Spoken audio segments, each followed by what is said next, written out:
thing. Let's do the thing. We've done the thing. We did the thing. Sign into chat. Yes. What did I just click? What did I just do? There we go. There we go. We're live. We're doing the live streams. We are doing the live streams. We are doing the thing. We're doing the thing. I have no idea what's going on in the world. What up, Zach guy? What's going on, dude? Hey, how's your Friday, man? How you doing? Hope you're having a good one. Hope you're kicking it. Hope you're chilling, my man. Hope you're chilling. Oh, the Auto Subi guy. Yo, what's poppin', dude? What's poppin'? What's going on? Anthony, how are you doing? How are you on this glorious Friday night? I am chilling. Got done tuning the BRZ today with Delicious Tuning. They were super awesome. They said they might swing through the chat also, which would be awesome if they did. Elvis, what's going on? What's going on, dude? Happy Friday. Happy Friday, my friend. Hey, now. What's going on, Anthony? What's going on, dude? Spoopy? Hello. Hello. Joe, what's poppin', dude? What should I do to my car to make it handle better? Sway bars, coilovers are always a really good spot to start. Kind of depends on really what you want to do from the car and kind of what kind of car it is. But coilovers, sway bars, chassis bracing, that's really a good place to start for that stuff. What up, what up? Just got my 17 STI last week. Well, congratulations, Brooklyn UPS. Congrats on the new car, my friend. Also, hi. Well, hello, Justin. Also, hi. Hi, what's going on, dude? Hope that also kind of answers the question. But coilovers, like sway bars, it's really like a really good spot to start with those. What's good? What's up, Jack? What up, Mike? What's going on, guys? How's your guys' Friday night going? You know I'm an child new to this channel. Yeah, what's going on, dude? That's not fake. You're totally good. We're just kicking it, talking, hanging out, answering some questions, relaxing, chilling. What's up? Happy Friday! Quick question. I just got a Tome exhaust.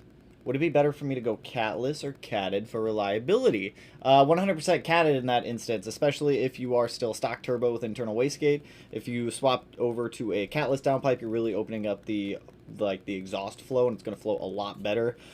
So a catted downpipe, the cat will definitely help regulate some of the boost creep that you might be seeing. So 100% catted downpipe on that one. Oh, I don't like the start of that comment. I just totaled my 04 and I was looking into another. I'm sorry to hear that you totaled your 04, dude. Blob eyes are hard to find nowadays, too. Any preference on what year I should go for between 02 and 07?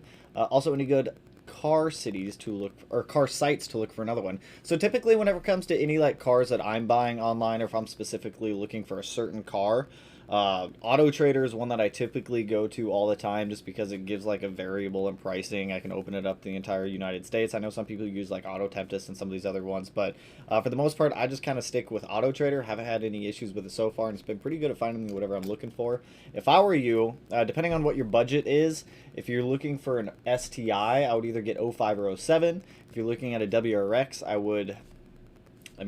pick your poison on that one, whatever one you want. There's not too many like different changes between the WRXs and the GD models besides facelifts, some minor engine changes, minor interior stuff. So at that point, it's kind of like pick what you want on that one for WRX, sedan, wagon, blob eye, bug eye, hawkeye, whatever you're feeling, dude. Is there a specific brake fluid you suggest for the 2011 STI sedan? I always use OEM. I haven't had any issues outside of using OEM fluid. I mean, if you really wanted to, I've used Motul in the past. It's been just fine, but I noticed the shelf life of the Motul, once it's actually used in the car, doesn't last as long as the OEM. So if you're tracking the car, Motul is a really good way to go. If you're just like normal daily driving the car, .3 OEM Subaru brake fluid, it does just fine. Does just fine. On the Rally Sport Direct website, it says that the APR splitter needs a V-limited lip to install it. That is entirely not true. You can 100% install an APR splitter without any type of lip on the car at all. You can also, depending on the lip, some lips don't fit with splitters if you're trying to do like a splitter lip combo. The OEM one is probably going to be the best lip to get unless you're buying like a carbon fiber one that kind of swoops down under the bumper, because you're going to have to drill up into the lip to connect the splitter to the lip and then the lip to the bumper.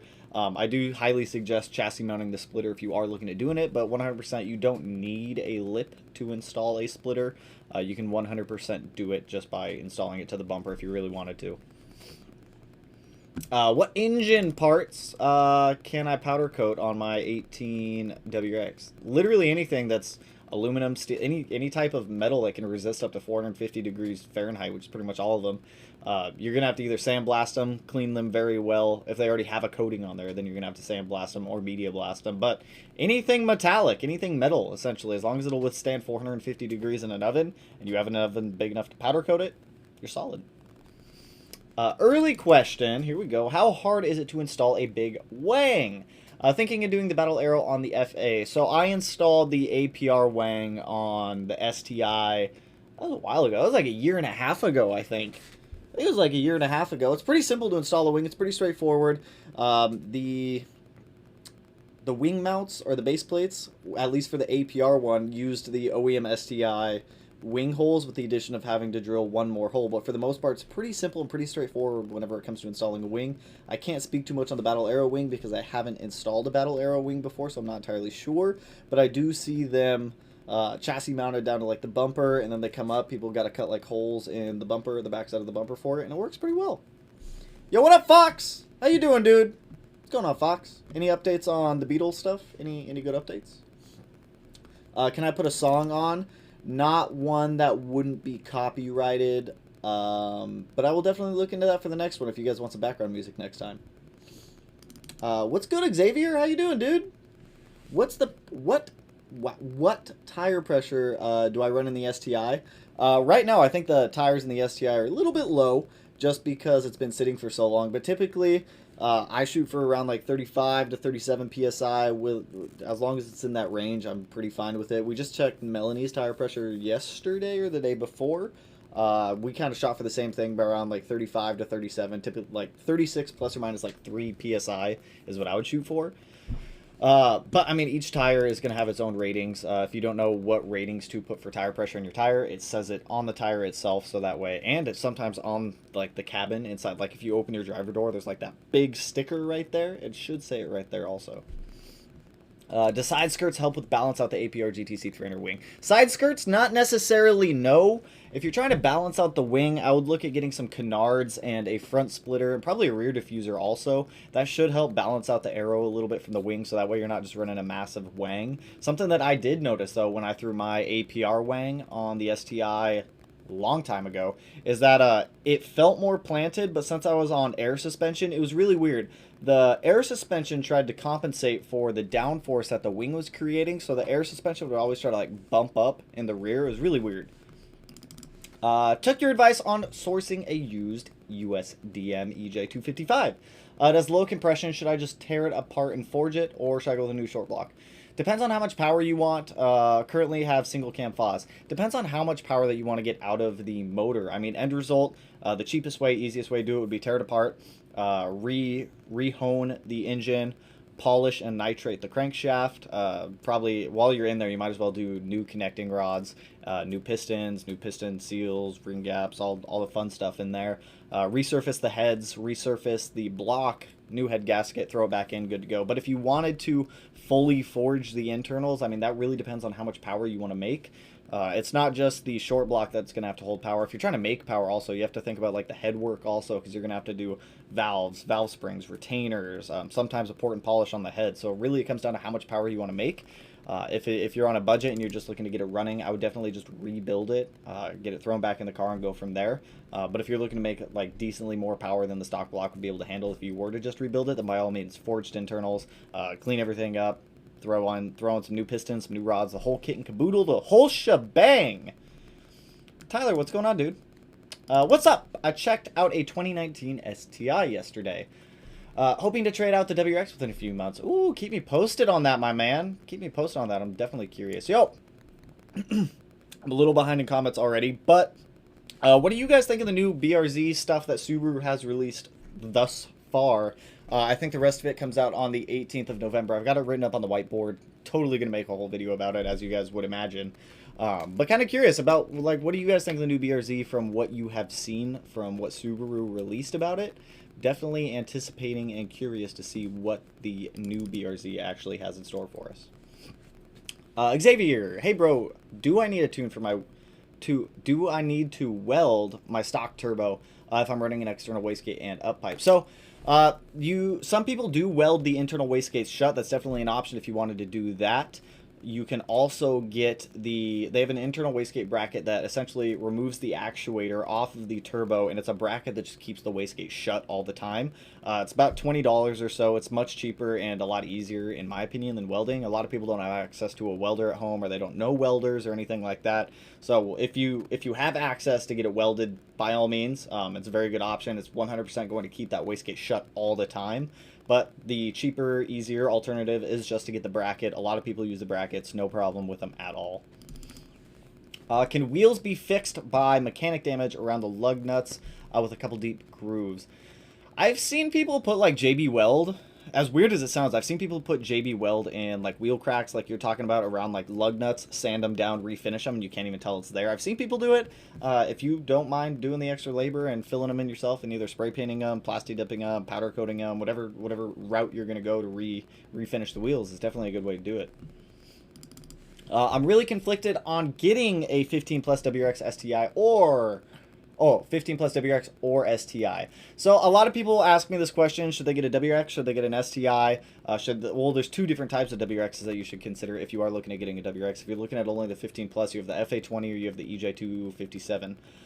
Personally, I like the STI because I like the drivetrain in the STI. I've had two FA20 WRXs. I really liked the engine in the car. The stock tune is crap. I'm going to tell you that right now. The stock rev hang on that motor can burn in hell. The transmission in the FA20, I'm personally not a huge fan of. It's like a pull style. There's definitely some modifications you can do to the transmission to clean it up a little bit, get it a little bit notchier, a little bit tighter, and a little bit cleaner. You will get a lot better gas mileage in the FA20 compared to the EJ257 as well, but it kind of boils down to how much money do you want to spend, what do you plan on doing with the car. If it's mainly going to be a daily driver, I would definitely suggest the FA20. You're going to get much better fuel economy than you would out of the EJ, but personal opinion on that one.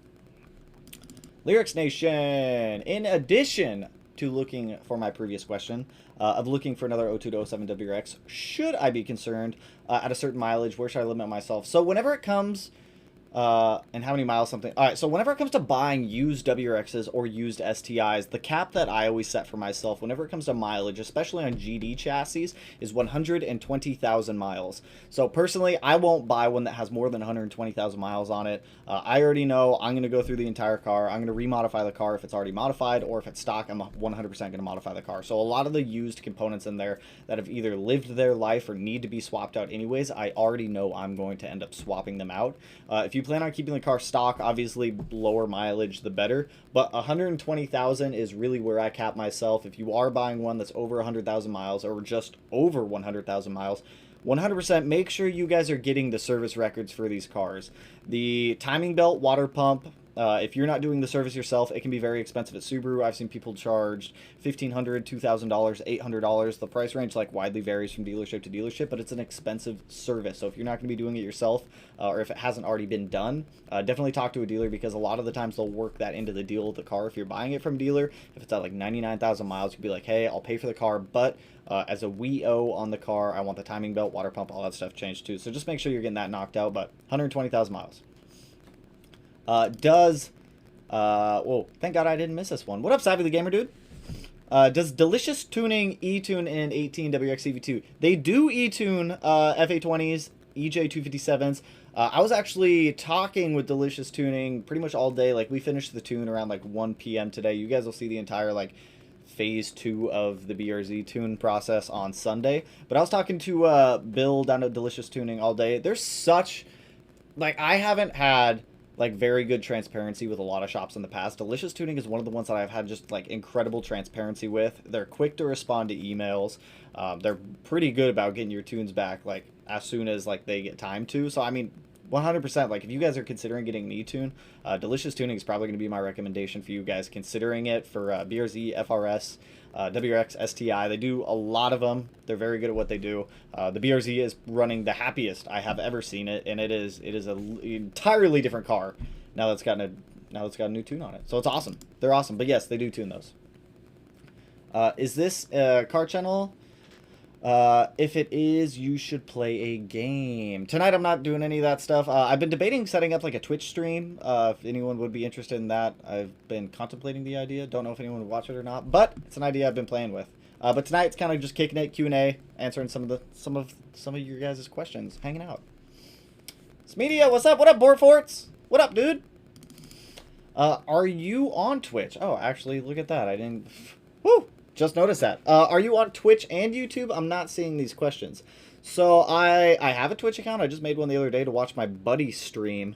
But, no, I don't stream on Twitch. It's all YouTube. So, this is all through Streamlabs over onto YouTube. 2020 WRX here. Would a muffler delete be a good choice? I won't be doing much for performance mods for a while, just want a nice sounding car. 100%, muffler deletes are totally fine. When I first got the STI, all I had on it was muffler deletes for like 2 months before I decided to actually really modify the car. When I bought the car, I told myself, I was like, I'm not going to modify the STI. The STI is going to be a stock daily driver, and it starts with muffler deletes, and then you just go down the rabbit hole of just your bank account hurting and your car getting cooler and cooler. It happens. It happens to all of us. Oof! Oof! Big oof! Eugene! How's it going, Tanner? When you had the EJ, what made you pick up the FP Blue over all other stock location turbos? That's actually a pretty good question. So, the reason that I got the FP Blue over like a Cobb 20G, a Blausch 1.5 XTR, or anything like that is the FP Blue was on sale when I bought it. The FP Blue also was rated for more wheel horsepower than the Cobb 20G is. The Cobb 20G is rated up to 400 wheel horsepower. My FP Blue that I bought was rated up to 425 wheel horsepower. When I was initially going to the dyno and when I was initially like planning out the build, because originally I was going to go with an FP Black and just send that car to the moon. But that's kind of when I quit my job, started doing YouTube a lot more. So I just didn't have the funds for an FP Black, so we went with the FP Blue. So the 400 wheel horsepower mark was like, I want to hit 400 wheel horsepower on the dyno. The Cobb 20G maxes out at 400 wheel horsepower, so it's just not a smart idea to run that turbo at 100% full chooch all the time. So I got the FP Blue just because it had a little bit better margin on it. It was cheaper than some of the other turbos that were on sale at the time. And, I mean, Force Performance, they just have a good reputation. So that's why I went with it. But, I mean, everyone's going to have different turbo options and based on their builds and whatever they're trying to achieve. Winter depreciation is making me depreciation. I don't know why I'm questioning that. Winter depreciation is making me keep the WRX, so the Beetle build is going to be delayed until. Oh, totally feel it. 100% know how that goes. I am right there with you, my man. What's going on, Eric? Good evening. Hope all is well. What's up, everyone else? What's going on, everyone? What is poppin'? What is poppin'? If you guys are just swinging in the chat, what's going on, you guys? Jamal, yo, what's going on, dude? On Fortune Auto's website, there are only air piston lift for the front tires only. No, they definitely have front and rear. I have seen that also, but after talking with Brian at the Mod Garage, because he's pretty much the only person that I buy all my parts through, he can get the front and the rear setup for the BRZ, FRS, WRX, STI, pretty much any chassis that they make them for. So if you guys are considering getting an air cup system, Brian over there can definitely help you guys outsource that all together. Dylan, Honda boys, where you at? I was actually looking at a Honda the other day. Some of you guys, actually, I mean, I really don't care. I was looking at an S2000 the other day. They had one done at the Subaru dealership when I was picking up the water pump for the EG33. S2000s, I don't understand. Those cars hold value like crazy. They wanted like $22,000 for an older S2000. I didn't look at what year it was, but obviously it's an S2000, so it's older. Had over 100,000 miles on it. They wanted $22,000 for an S2000. Do S2000s really hold value that well? I always thought he looks like Shia LaBeouf. If you guys, actually, I'm going to turn on my ringtone, and if anyone texts me, you guys will hear it. I've had Shia LaBeouf as my ringtone for the past, like, 4 years. Shia LaBeouf, man. Hey, started watching your vids about 4 months ago and have loved them. Really inspired and encouraged to chase my goals. I love all your vids and getting a 2017 STI and want to build it to 800 wheel horsepower. Ooh! Well, first off, appreciate the support, Michael. Secondly, 800 wheel horsepower. Sounds like it would be a crazy fun car. It sounds like it's going to be crazy expensive to build. Once you start getting into like high horsepower applications for Subarus, it just gets like crazy expensive. As you say, know it'll cost a lot, but have an estimate suggestion. So if you're looking at reliably making around 800 wheel horsepower, as an estimate, I would put you anywhere between like $20,000 to $23,000 at minimum. That's if you're getting things on deals, depending on what you're doing with the motor. If you're building the motor, if someone else is building the motor, if you're already buying a built motor. So price will vary, but I mean on the low end, $20,000 to $22,000 ish. Does the APR GTC 300 Wang Less in gas mileage. A little bit, so if you think about it, you're putting a Wang on the car. You're putting a big Wang on the car also. So you are also creating some drag as you're creating downforce. So obviously the increased drag is going to reduce your fuel economy a little bit. I didn't notice a massive drop, maybe like 1 mpg, but the car was also getting terrible gas mileage at the time. Devin, what's going on, dude? What up, Mustache? Thanks for the dono, dude. I was watching your Twitch stream the other day, and you were completely ignoring me as you guys were playing Call of Duty, so I appreciate that. Totally appreciate it, dude. Thoughts on the FP Red? FP Red, very good turbo. FP makes really good turbos all around, especially stock location ones. The Red, I'm not quite sure what horsepower rating the FP Red is rated to. FP Red Turbo, what is it rated to? I made a whole video on this. I don't even remember like what it was rated to. FP Red, totally rated to 475, 500 wheel horsepower. So if you're looking for, what is the green rated to then? That's 475, 500. FP Green. What do you mean you can't find the FP Green? What is this? What is this? What is the green rated to? Red 475, 500. Green is not wanting to open. 450, 475. Okay. Interesting. Depends on the build setup. All of FP's turbos are pretty much solid turbos though, so depending on your horsepower ratings, pick whatever one you choose. First time going to shoot for 800. Yeah, go full send. Full send. That's what I'm all about. Full chooch. We want all of full chooch. Approximately how long does it take to install an AOS 17 STI? So the very first time that I installed an air oil separator, I think it was 9 years ago, and I was installing it on my 2008 STI. It was the Crawford V2 at the time. My very first AOS install took me 8 hours. Now I can knock out an IAG AOS install in probably about an hour or so. It's not the worst part of doing those AOS installs is putting the top mount intercooler back on. If you don't have a top mount intercooler, it's going to make life a hell of a lot easier for you. If you have a top mount intercooler, it's definitely not fun. But the actual install process of the air oil separator really is not too bad. It does look a little bit daunting because you have all the octopus hoses going everywhere, but in Limelight, it's not that bad. I'm literally sitting in the Walmart parking lot. I didn't want to miss you live. Well, that's what I'm talking about. The Walmart parking lot. I need to go to the store later. I need to get food. We haven't gone food shopping in quite a while. We're like running low. Woo! I've been eating like the crumbs of the Doritos bag all day. Getting ready to install front mount intercooler, electronic boost controller, fuel pump flex fuel kit on a 19 WRX. In which order should these be installed?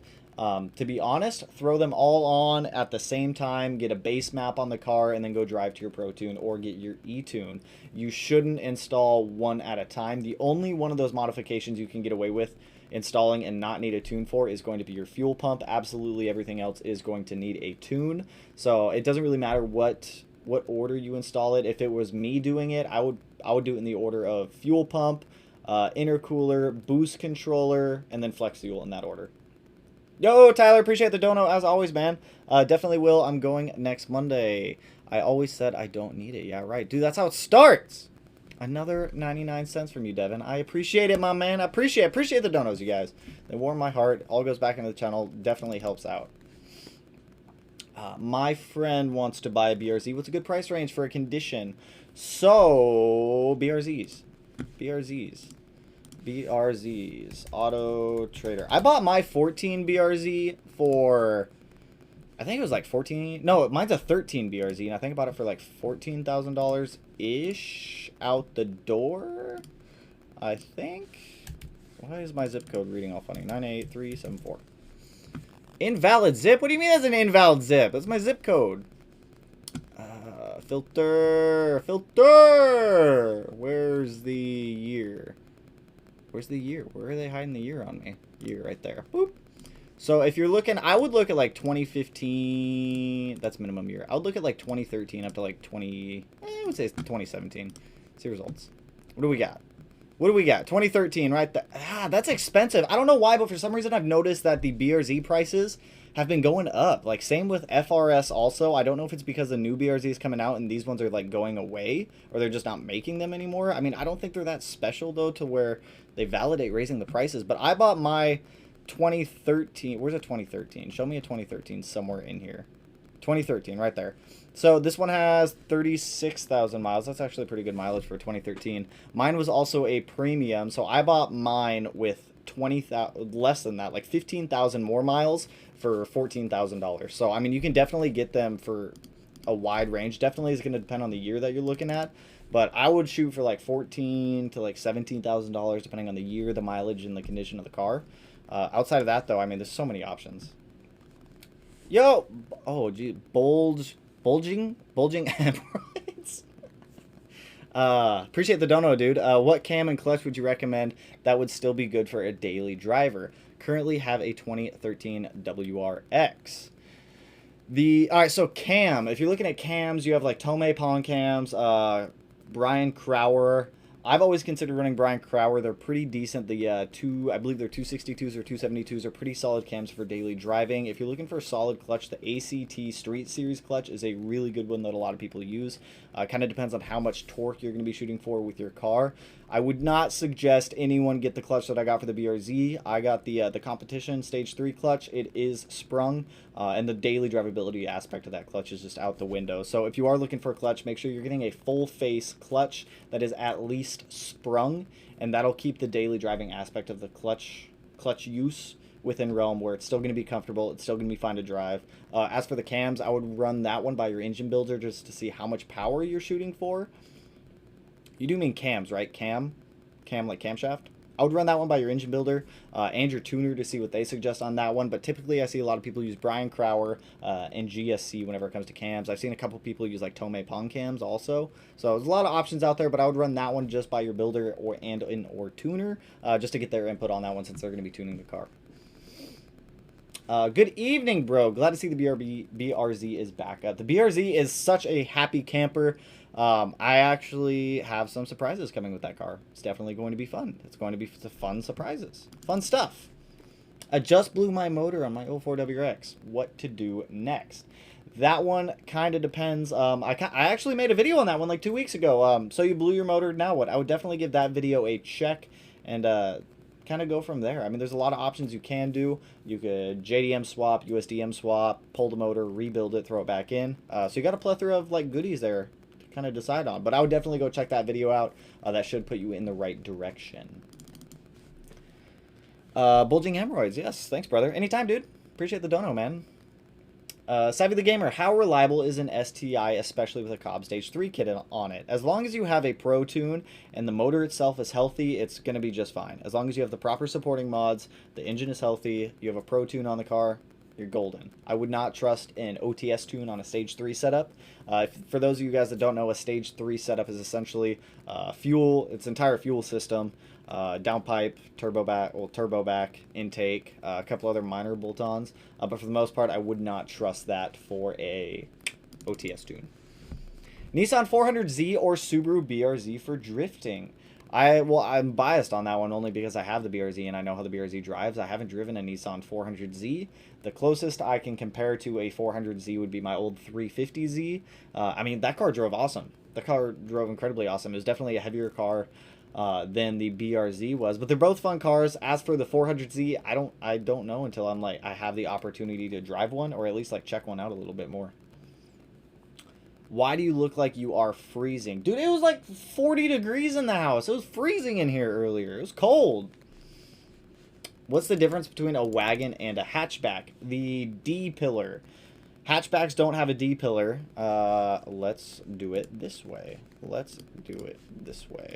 We'll look at like an Outback XT. I should have specified like 2006. We'll look at a 2011 STI hatch. Images. Boom. So this one will work perfect. So on a wagon, this whole back pillar, I hate that my mouse doesn't show up on the Cruiser. If you look at the very back of the car, you have an extra pillar that goes from the roof down to like right above the taillight. So you have a D pillar on a wagon. On a hatchback, you don't have a D pillar. So major difference. Personally, I mean, you can see a difference. Like, wagons are typically longer than hatchbacks also. So I like hatchbacks. I like wagons. I like them both. Don't put a blow-off valve on a MAF-based car. That is a very good point. That makes me feel like I missed a comment somewhere, but I'm not entirely sure. I just finalized installing my turbo kit on my 8.6. Is it okay for me to start it? Yeah, you're totally fine to start it. The car is going to run incredibly rich depending on, well, I don't know what your fuel system is. When I first started my BRZ, it started and it idled, but whenever I would go to drive it, it drove like straight butthole. But for the most part, you're totally fine to just start it and let it idle. I wouldn't rev the car. I wouldn't really drive the car too hard unless you're like driving to your tuner. Like I was super sketched out when I drove mine to the first tuner that we had, just to get it up there. But for the most part, you should be totally fine to start it. You shouldn't have any issues unless you're running like crazy like ID 1200 or 2000 injectors or something like that. Even with the FIC 660 injectors that we had in mine, it was fine. It was fine to idle. Let me get that straight. It was fine to just idle. Red Grays, he has a video on that. I do have a video on that one. Good news is that I'm keeping the WRX. Well, I would hope so, Fox. I'm hoping so, man. What up? What up, Johnny? How you doing, dude? I wish the STI came with a dual clutch transmission as an option. I don't know. I've got mixed feelings on that one. I don't think the STI should come as a dual clutch transmission. If you guys want my personal opinion on this, I think Subaru has combined the WRX and the STI entirely too much. I like the way that Subaru used to be, where the WRX and the STI were two totally different cars. You had two totally different bodies. The STI was always wider. It had the 6-speed versus a 5-speed. You had the different engine altogether. I mean, now they do have entirely different engines again, but I just think that the line between WRX and STI is just starting to like thin out so much that the STI is just losing some of its personal characteristics, and the WRX is kind of moving in on that territory. Like now you can get a WRX with Brimbos, you can get them with like all these STI parts, all these STI packages.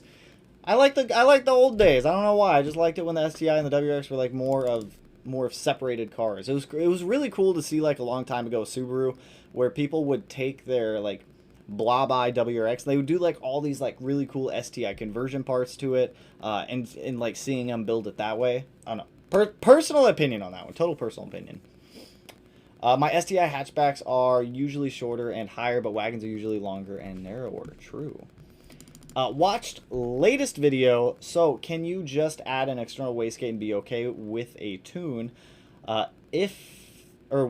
I get headers, I would add the wastegate and running a 2017 WRX Station 2. All right, so for people who have the 2015 plus WRX and you want to go external wastegate, you're gonna have to get the most noticeable header out there that people use is the Killer B header.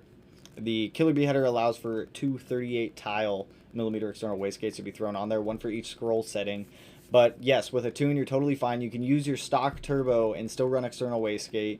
You can use, I mean, I guess that really answers the question on that one. But yeah, you'll need a tune for it. You can use stock turbo. Shouldn't be an issue. What car do I think is the best for engine swaps? Depends on what you're swapping into it. I think the best chassis for engine swaps, if you're looking at Subaru, is going to be like GC and GD chassis for the most part, just because you can find shells relatively cheap, or ones with a blown motor for relatively cheap as well. So for the most part, I'm going to say like the older GD, GCs, just typically because they're cheaper cars, you're going to be stripping a lot of stuff out of there anyways.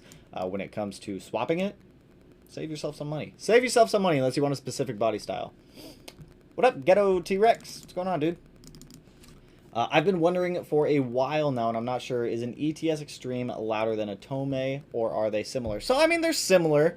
It depends on what ETS Extreme you get also, because if you're just getting an ETS Extreme with 5-inch mufflers, then it's definitely not going to be louder than a Tomei. If you're getting an ETS Extreme with no mufflers, you have no catalytic converter, the Tomei is still going to have a muffler. So the sound comparison is pretty similar. I've heard a couple cars with Tomeis versus my STI when it was running, and it still has the ETS Extreme on there. No mufflers on it, and I think mine was a hair louder, but overall they're pretty close. How's the BRZ E-Tune going? I loved E-tuning my 17 WRX. You start feeling the difference in maps, and doing watt pulls are fun. So it's insane. Delicious Tuning got the final tune in like 3 to 4 maps. It was nuts. Like they got that stuff knocked out so quick. The BRZ feels incredible. We have launch control. We've got flat foot shifting. We've got auto blip. We've got like all these awesome features that we didn't have before, which it still blows my mind because I didn't know this until like they sent over one of the maps, and he was like, yeah, you can turn up traction control past factory, and I was like, what? That's a thing? I don't know how it works, But I don't know if it's just the sensors allowing, I don't know. I don't even know how it works. But it's awesome. The BRZ's tune is done.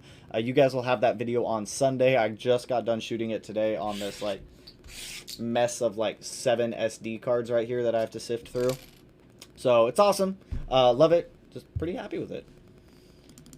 What's the video's name? I believe it is So You Blew Your Motor, Now What? I believe it's that video. I'm pretty sure it's that one.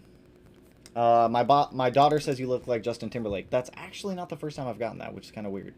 Kind of weird. Maybe Justin Timberlake's my dad. JT, if you're watching this, please contact me if you are my father. I would like to know. Just purchased a 2018 WRX STI. How do I know if the piston rings are blown from the factory? I mean, if you just purchased it and it runs, I'm assuming it's in good condition. Your piston rings wouldn't be blown from the factory, though. So, I mean, I don't really know how to answer this question because I don't really know what you're trying to get at. Like, if you're looking for signs of a bad motor, you can do a compression test. If you have low compression in one of the cylinders, it's going to mean that some of the compression is slipping past the piston ring. So that way the compression is slipping out. It's going into, like, the oil pan that's coming up and out of the oil cap guy. But there's quite a few things. You can look at like an access port, see what your parameters are, see what your dam, your feedback knock, all that stuff is. You probably have a check engine light if you have some sort of like major issue in your engine like that. It's about the best I can give you on that one because I don't really know how to answer that question. Look at his channel. Just uploaded it a few weeks ago. That I did. That is how it starts. That is how it starts. Can you tell me why? Can you tell me what rotors I need for JDM 2001 Legacy GTB Blitz Edition? I have no idea. That would be a Google question. I don't know the rotor size off of the top of my head for that car, so I would just Google what the rotor size is, what the bolt pattern is, and then once you can get the overall rotor diameter and the bolt pattern, you can pretty much just search like 5,000 millimeter rotors. Way over exaggeration, but that way you can just search whatever the rotor diameter is by whatever the bolt pattern is, and you should be able to find a couple of them. I can see a little Justin. I'm telling you, it's not the first time I've got that. I went small 18GXT Bloush. I like the low end torque along with E85. It's a beast. That's what I'm saying. What's going on, EJ257_? 2020 Fred. Hey, I just got my first car and it's a WRX with 130,000 miles. I want to add more power, but I don't want to damage the car. Any tips? Always longevity mods. Always throw your longevity mods on the car first. That's going to be your air oil separator. If you have an EJ, which I'm guessing you do because you didn't put the year of the WRX, I'm guessing it's an EJ since it's got 130k miles on it. I could be totally wrong. Cylinder 4 cooling mod's a really good one to add on there. Larger radiator to help cooling efficiency. Killer Bee oil pickup, oil pan if you can afford it, just because you can get more oil in there. Having more oil, obviously larger capacity, means oil life is going to stay a little bit better for a little bit longer. So that's where I would start. Get all maintenance knocked out also, if it needs to be caught up, like timing belt, water pumps, spark plugs, all that kind of stuff. Refresh it. Anything that can be swapped out that's a usable fluid or a disposable item, swap them out, get some new stuff in there. A Subi Man stream. Got a question. Can I put a bypass valve on my FA20 WX with no tune? I just heard the stock one leaks.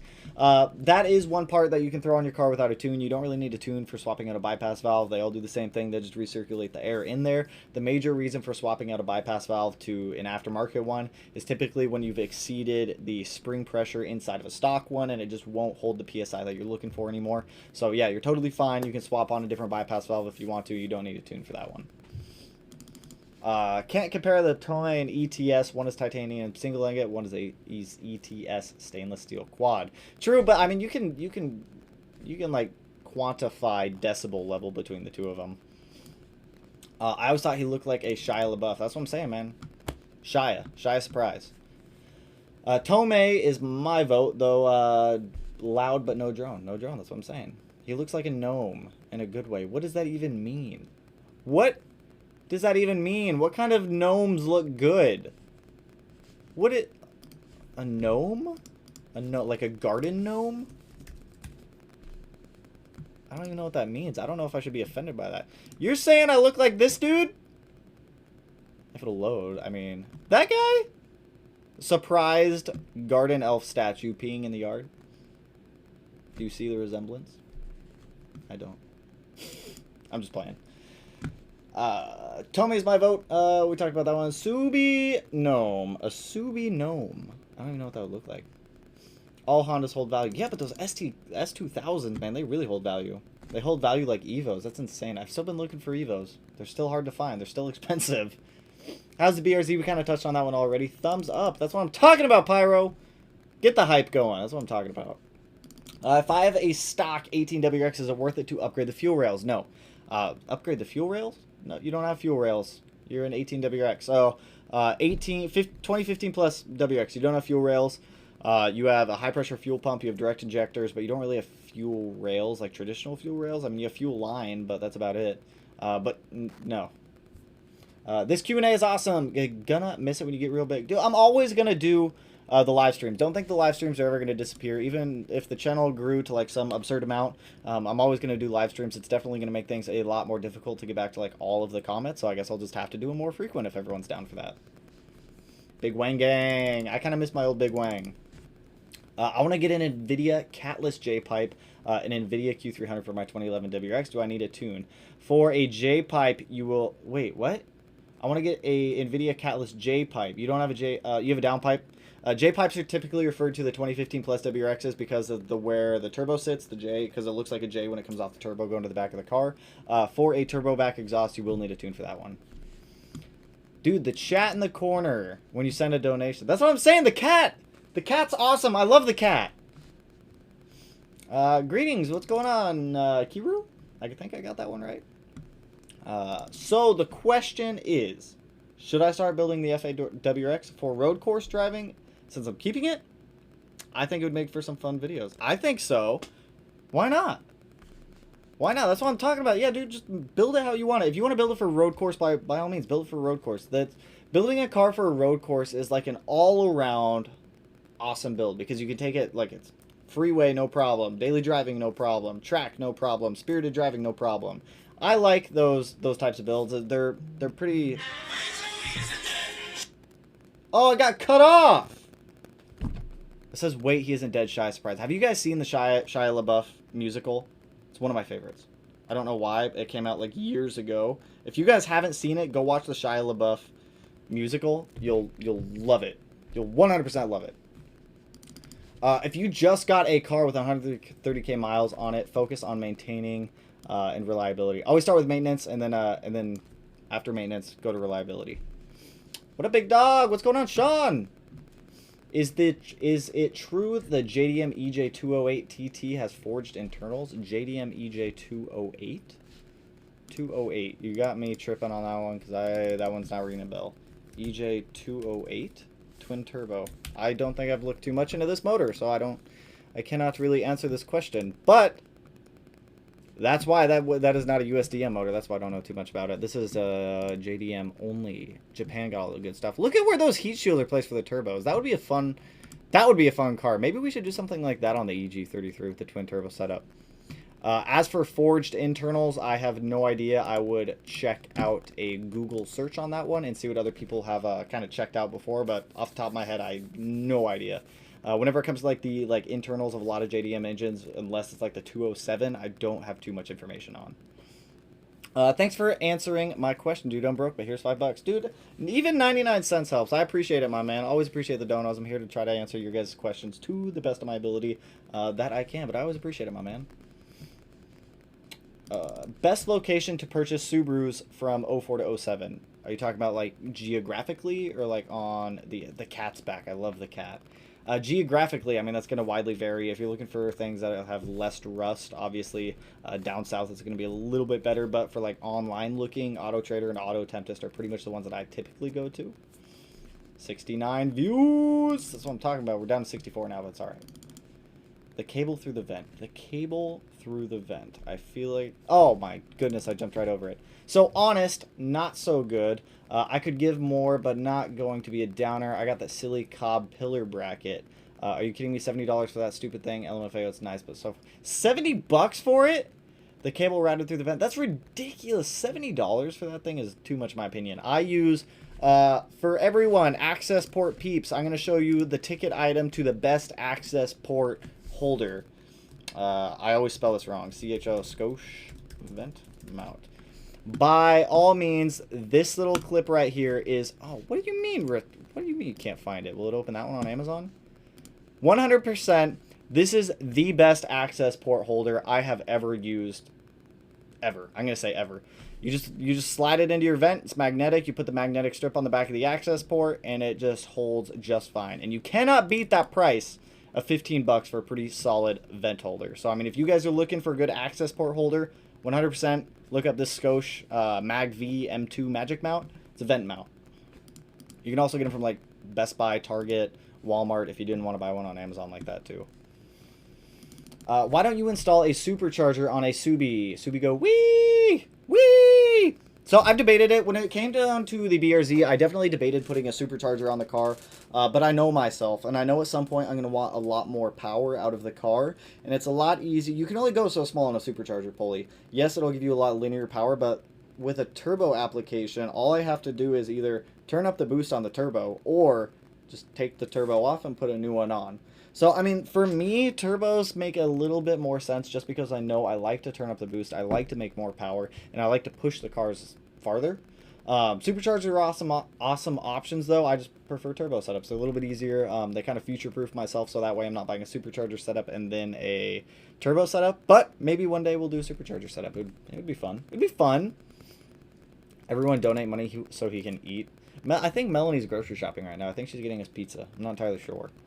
Not entirely sure on that one.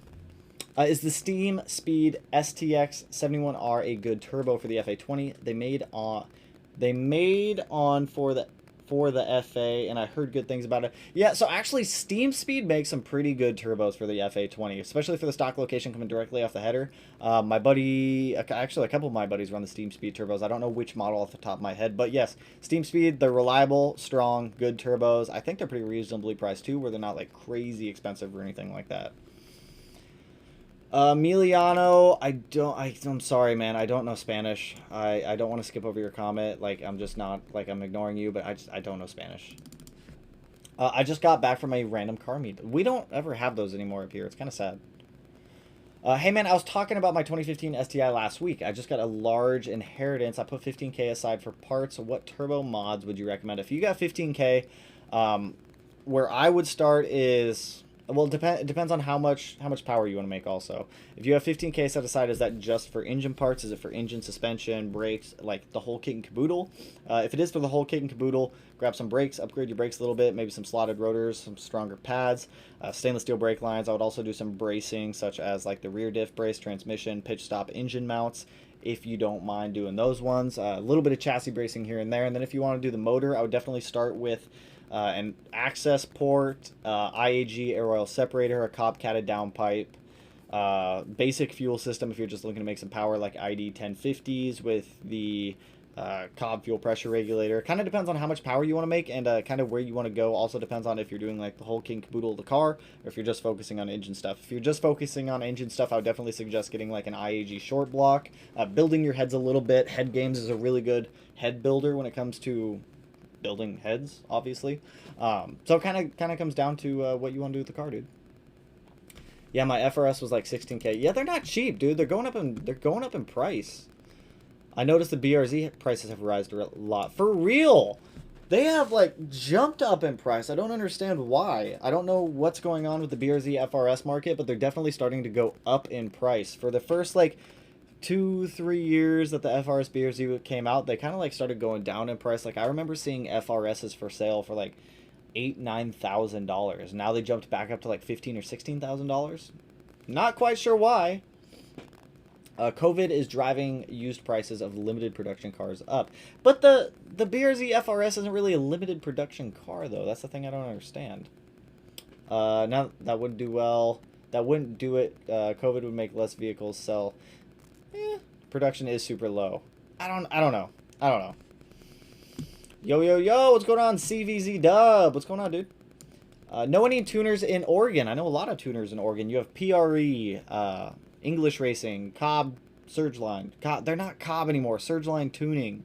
There's a lot of really good shops down in Oregon. Just kind of depends on where you are. Most of them are up north, around the Portland area. They're not in Portland, but they're like surrounding Portland. So I would definitely, my suggestion is Surgeline if you have a WRX or an STI. They specialize in those cars. They do those cars every single day. They're very good at what they do with those cars.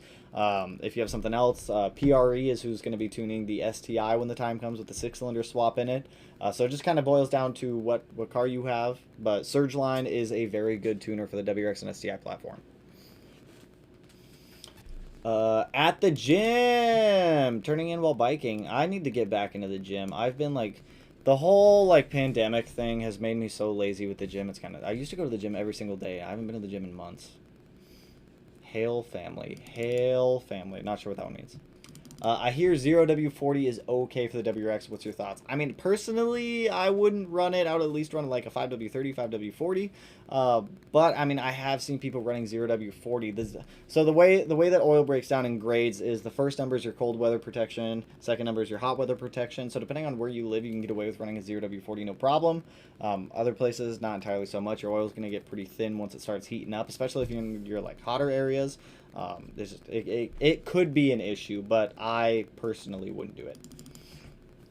Hey Tanner, joining the stream from work. Keep up the good work. Appreciate it, my dude. Appreciate it. Hope you're having a good night at work too. Hopefully it's not like crazy busy, whatever you're doing or wherever you're at. Do I need a tune for a cutback? I am assuming you mean catback. No tune needed for a catback. How's In-Front Automotive as a shop in for general services and tuning?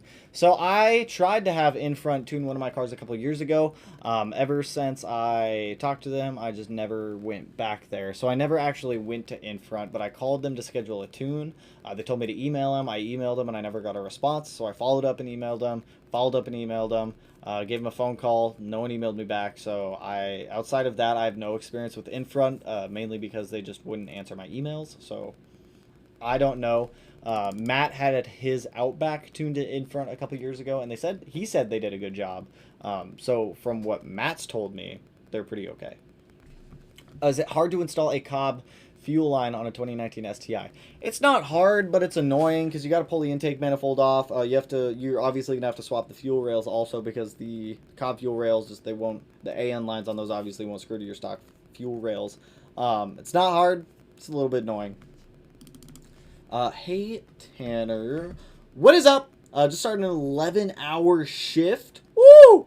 Hopefully to catch up the entire stream. Jeez, 11 hours. Hopefully your night goes by quick, dude. 11 hours is not fun. I used to work 312s back when I worked in aerospace, and those like longer than 10-hour days. Those suck. Those drag on. Aftermarket. Okay, we talked about that one. I wanted to get a WRX STI from around 2017, 2019, but they keep their value too much. It's like almost the price as a new one from the dealer. What do you think? I think that I do agree with you. I think that a lot of dealers they're keeping used car prices high, and Kelley Blue Book keeps the prices high too, which really doesn't justify the dealerships anymore doing it than the internet does. But I mean, they hold their value so well. It's hard to find one unless it has like a ton of mileage or it's got like a ton of problems it's just not cheap. So personally, I would suggest buying a used one, low mileage used one. If you're looking for something that's like 2018, 2019 in that year set, you're going to save yourself a couple $1,000s. You can put that towards mods or towards the price of the car, whatever you're going to be doing with it. But personally, I would suggest getting like a 2019 if you're looking at that 2017, 2019 range, just because you're also going to be getting that Type RA short block in that car also. Extra 11, appreciate the dono, dude. I'm considering a 2013 STI hatch with 130,000 kilometers on it, Canadian. It's had the motor rebuilt, but it's supposedly warranted, and all of the work was done by Subaru Opinions. So I have from personal experience, I have no problem buying a car that has had a rebuilt motor by Subaru. My 2007 STI that I bought years and years ago, that one had a rebuilt motor from Subaru, and I see those types of cars as gold mines. They're really good cars to buy. You're getting a car with 130,000 kilometers on the chassis, but you're getting one with maybe 15,000 kilometers on the motor or something like that. So you're getting a low mileage motor that's already been broken in, already been rebuilt, and already has had everything refreshed in it. So those are actually really good cars, in my opinions, to look out for and to buy. Whenever, I mean, personally, I like them. You're just getting a refreshed engine and the chassis that you want. So if you're looking for specifically like a 2013, like a GR chassis, you're getting one with pretty much a brand new motor, depending on when the motor was rebuilt. One thing I do say is if you are going to go buy this car, go and get all of the service records or have the dealership print off all of the service records from when Subaru actually did do the motor swap on it, just so that way you have proof that Subaru was the one that worked on it, because if Subaru was the one that worked on it, it will come with a warranty from Subaru for X amount of miles. I don't know what their warranty is on that rebuilt motor, but that's actually a pretty good steal in my opinion. 5,000 kilometers on the motor. It's a good steal in my opinion. I would definitely consider buying that car. That's what I looked for when I bought my 07. My 07 had 110,000 miles on the chassis, had like 15,000 miles on the motor. Pretty good deal. So I would definitely look into it. Just make sure you get that paperwork from Subaru and get something in writing that actually states that you have a warranty on that motor. STI is just a trim level of the WRX now. That's very true. Please no paddle shifter in the STI. Please no. Don't make it pretend to be a GTR Evo. That's one thing that I never liked about the Evo 10s is that they had the dual clutch automatic transmission.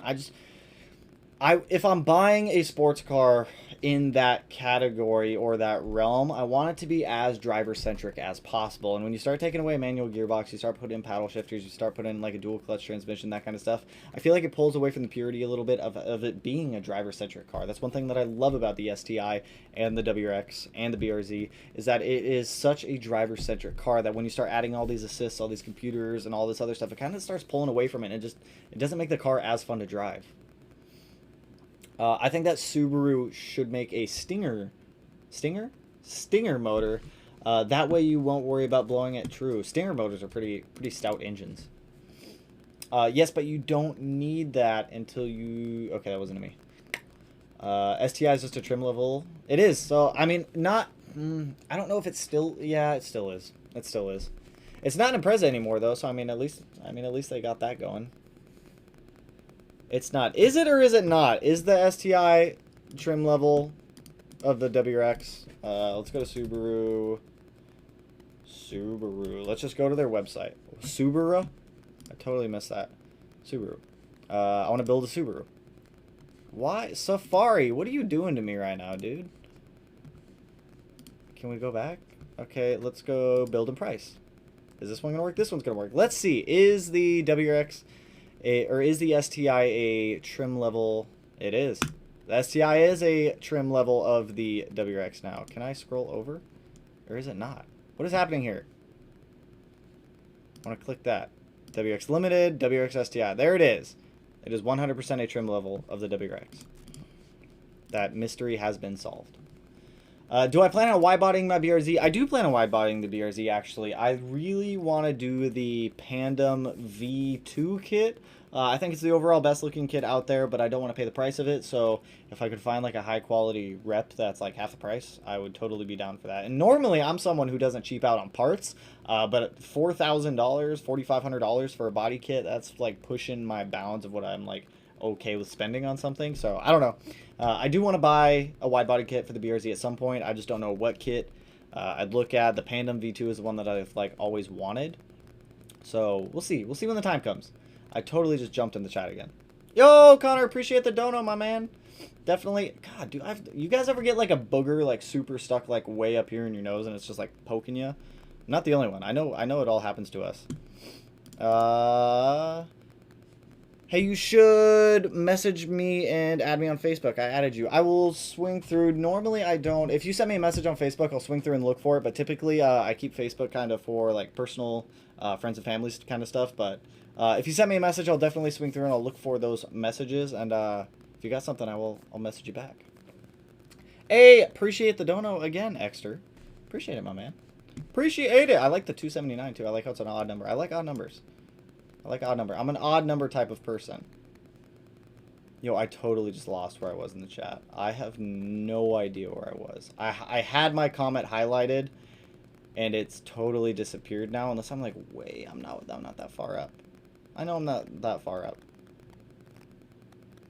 There is no production. Where did I just go? Okay, oh, okay, I found it. Found it. We're totally good. I didn't want to skip anyone's comments.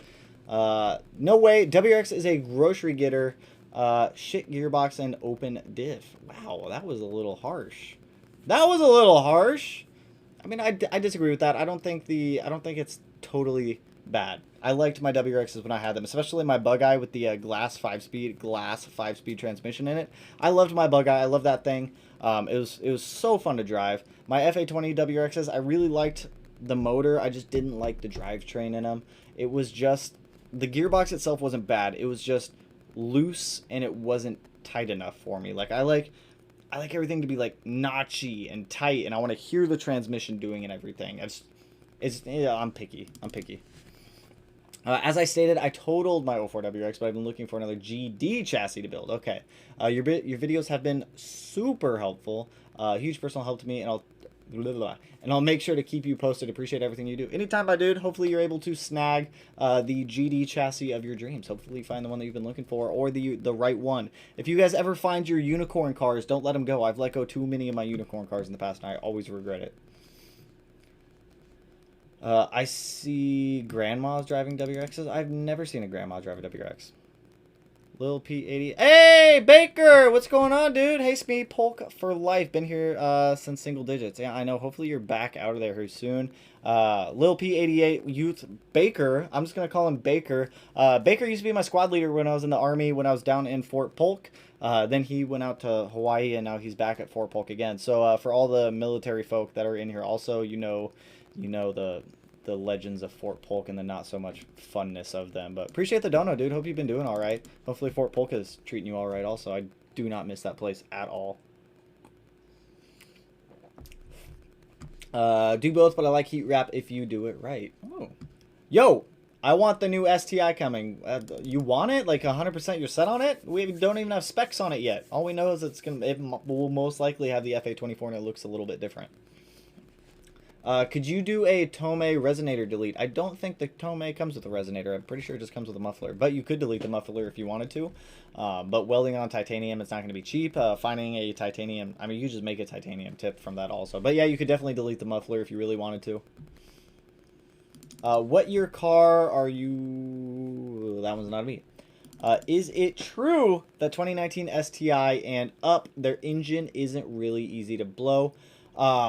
I mean, you could blow a motor 1,000 ways. You could blow up an engine 1,000 different ways. The 2019 Plus STIs do come with the Type RA short block, which has slightly revised internals, which holds power a little bit better. I know they changed the ring gap in them. I'm pretty sure they beefed up the connecting rods a little bit.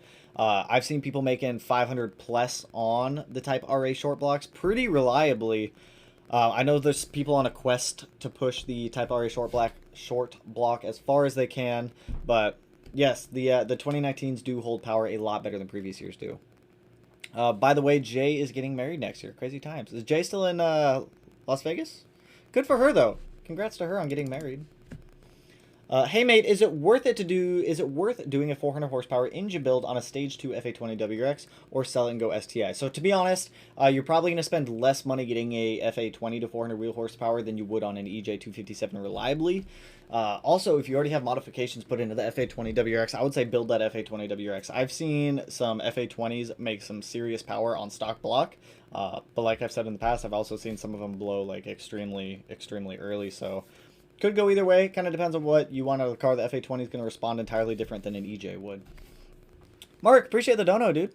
Hey, I have a 98 JDM STI with an EJ207. Do I need to tune to delete my second O2 sensor for the wideband with the 16-bit ECU? You will need to at least delete the code or the check engine light that's going to pop up. I mean, if you're fine living with the check engine light, that's totally up to you. But the secondary O2 sensor is your post-fuel...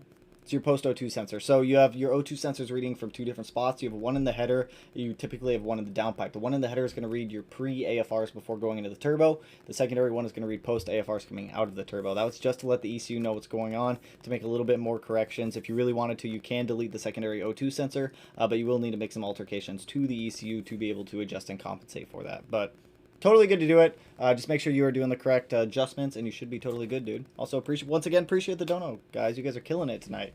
Killing it! What engine longevity mod should I do with my 18 WRX CVT is out of warranty? Top ones, IAG air oil separator, EGR delete, that's going to be a big one. There's not too much you really got to do on the FA20 WRXs. Those are like the main two. If you want to pull a little bit more stress off the motor, you can increase the radiator core thickness, get a different radiator. That's going to pull some of the stress off the cooling system. But the FA20's cooling system is already pretty efficient in comparison to a lot of the other cars that have been on the market for years. So for the most part, I mean, not too much. One thing, though, I do see the word CVT is in there. CVTs don't really like to make more than 320, 300 wheel horsepower-ish, so if you're planning on making a little bit of power, just keep that in mind when you're pushing it. I've been trying to find some mods that it like make the CVT a little bit stronger, and there's not too much out on the market that I've seen so far. If anyone does see anything to increase like CVT strength for power, drop it down, let other people know. Hello, Beardy Man. What's going on, dude? Subscriber only live streams once you get more than 50. I mean, I don't think I can do it up that way. The only way I can set up live streams is I can do public live streams for everyone. I can do private live streams for channel members, which I might probably start doing once if the channel gets huge. I might do like a public live stream and get to like comments here and there where I can, and then do more private live streams for channel members to be able to get some of those other questions as the channel grows. But yeah, I mean, I'll do what I can. I'm always going to try to help you guys out as much as I can whenever it comes to questions, if it's within my realm of knowledge. If not, Google or someone else or some other source of information. I'm gonna be honest. Hyped for when you get big and you make a vid saying you're getting a GTR or some shit like that. I don't think I'd buy a GTR. I like I don't know. I like cars that I can like extensively modify myself, and like I want to buy a car that I can tune. I want to learn how to tune. I don't know why, but it's just like something that's been in the back of my mind for a while. I want to learn how to tune. That's definitely a car that I've been like trying to find out in the future one day. But most of the cars you guys would ever see on the channel, if the channel ever like grows extensively, would be like old 90s shitboxes, JDM cars, some fun Euro cars, but like supercars, that kind of stuff, it's not really my thing. Like supercars are awesome, they're fun, but I don't know. Personally, I just enjoy tearing cars apart, building them, making them my own. Plus, like, supercars are expensive, and I always like to modify, and that's expensive. What's up? I'm watching your old videos right now. I know, dude, you've been commenting on a lot of them, dude. I've been trying to get back to as many of them as I can. You are installing your Killer Bee oil pan. That was an awful install. That was not a fun night. That literally took me all day to do that one. I'm just going through it, but I hate removing the header. Trust me, I know the stock header, removing the stock header and putting it back on is garbage. Actually, putting any header on an EJ sucks. It's not like 100% lined up straight, it doesn't go on, and it's like trying to like fanoodle it on. And you get a mallet, you can try smacking it, but then you risk like damaging the studs. But that oil pan, if you guys ever do a Killer Bee oil pan, oil windage tray, and oil pickup while the motor is still in the car, worst install you could ever do. 100%. And if you don't have a lift and you're crawling under the car, whoo! Have I seen the Shia LaBeouf video where I have seen that one, unfortunately. Hey, all celebrities go through their cringy phase. All of them do it. You hate talking the EJ257 header. You should do an RB or an SR20. I would love to do an SR20 build at like some point. Oh, I see you, Baker. Big Smee. I didn't even get to that comment. I feel like I'm so behind in comments. I'm trying. Should I run a front mount intercooler on my 2018 WX? Is it worth it? Opinions for my daily. Personally, I'm always going to tell you the front mount intercooler is worth it. I think front mount intercoolers are a lot better in my personal preference than top mount intercoolers. Well, the FA20 WX is not too bad because you're not getting a ton of heat soak from the turbo going up into the intercooler. With a front mount, you're getting a lot colder, fresher air hitting that intercooler. But it's like as soon as you start stacking other stuff up, you're really going to start making some turbulent airs that starts to go through there. But personally, I like the front mount intercoolers a little bit better. A, they look more aggressive, and I like the aggressive look of them. B, you're getting colder air, so you're getting colder IATs, denser air, so more bang, more boom, more power. Little bit better in my opinion. Just twin charge the BRZ. So that Matt and I were actually talking about twin charging the BRZ at one point, because if we were to get an Edelbrock supercharger, we could just pull the intake manifold off and route the turbo to the supercharger. We could do that. We could totally do that. I guarantee you that BRZ would blow up instantaneously. When is the next WRX video? When I get parts for it. I've ordered parts. I'm just waiting for parts to come in for the STI. So I'll give you guys an STI update just because it has been a little while. No update back from Outfront Motors yet on the engine. I'm assuming they're still building it. We're still waiting on custom parts to be made for the motor. I know the custom piston set is still being made. Lead times have dramatically increased with everything that's going on in the world also, unfortunately. But, I mean, it is what it is. We're rolling with the punches. We're doing what we can. As for a lot of the other stuff, I have been ordering a ton, and I mean a ton, of OEM EG33 parts from the local Subaru dealership. I'm waiting on those to come in.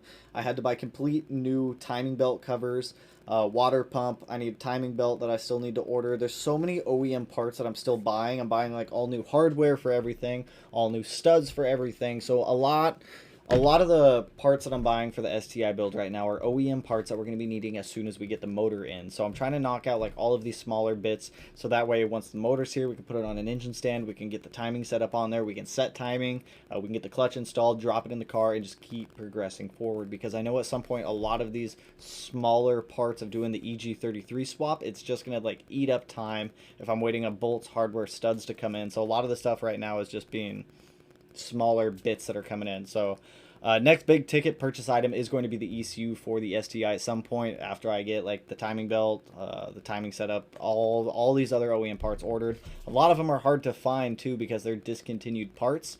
So I'm searching all over the place, but we're making progress on it. Yo, what up, Sonny? What's going on, dude? What's up? What up, Kevin? You can do... I don't even know what's going on right here. This part of the chat. Just got home after work in the garage on the new coils and wheels. Ooh, I'll show you some pictures. Ooh, do it. Do it, dude. Let me see. FRS started off as a Scion and is now just under Toyota. Name change is BRZ, idle low production. I mean, I guess you could see the FRS as a low production setup. But there's so many of them out there. There's so many FRSs, BRZs, GT86s. I wouldn't really call that a low production car. Chris, hello, and thanks for the gold mine of info on this channel. I'm a newbie to the car world and just bought a 2018 STI Type RA. Low-key jealous that you got an RA. The biggest part of the RA that I wish I had on my car was the carbon fiber roof, which actually we might do at some point on my STI since we're going balls to the wall with it. But congrats on the car, dude. The Type RA is a solid chassis to get. Can you close deck an OEM block, or is it just best? You can 100% close deck an OEM block. That's what we did with my EG33 at Outfront Motorsports. So essentially what they do is, let me pull this up. EJ257 stock case half?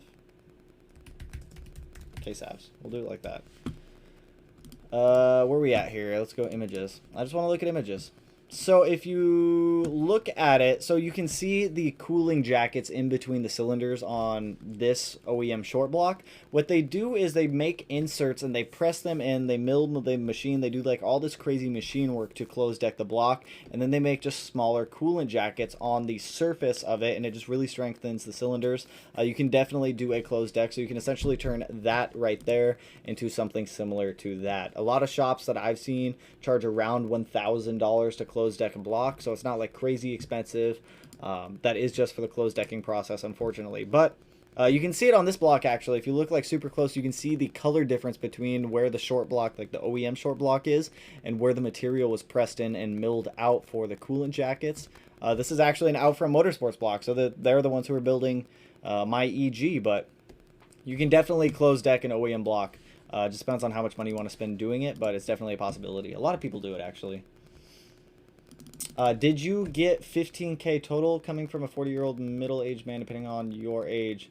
Okay, that's not for me. That's for what we talked about earlier, building the STI. All good, but yeah, I know when a name brand vanishes, some value. True. I mean, you're not wrong. You're not wrong on that aspect.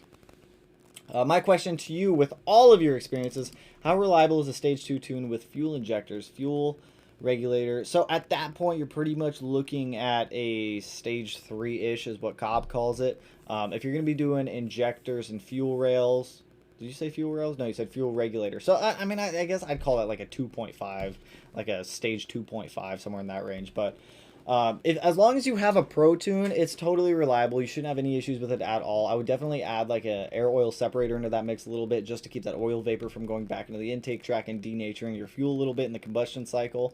But for the most part, as long as you have a Pro Tune and the car is tuned well, you shouldn't have any problems with that. I've been looking for an aftermarket bypass valve for my 2020 WX. The site says no tune. Can you trust that? Yes, for a bypass valve, we touched on this one earlier. No tune is required to install a bypass valve. If you're installing a blow-off valve, that's a whole different story, though. Know any nice Know any nice rotary forged wheels that are $1,000? Unfortunately, I do not. Unfortunately, I do not. WRX Dom, gonna go broski. See you next time. I will catch you later, dude. Hopefully you have a solid weekend and a good night, my man. Funds are tight. If something were to go wrong, I would be screwed. I totally don't blame you. As long as, like I said, as long as you get like a proper pro tune and the car is like tuned well, you shouldn't have any problems with that setup. Then it's, I mean, true. It's not 100% all the time. It's not always 100%. 2018 STI are more abundant because of leans. I just got a 2018 WRX STI. 2019 should be coming. True, because of leases. I see what you're saying. Christian, what up, dude? What up? Got a question, and sorry for asking this so much, but why do you recommend pulling the motor to replace the clutch?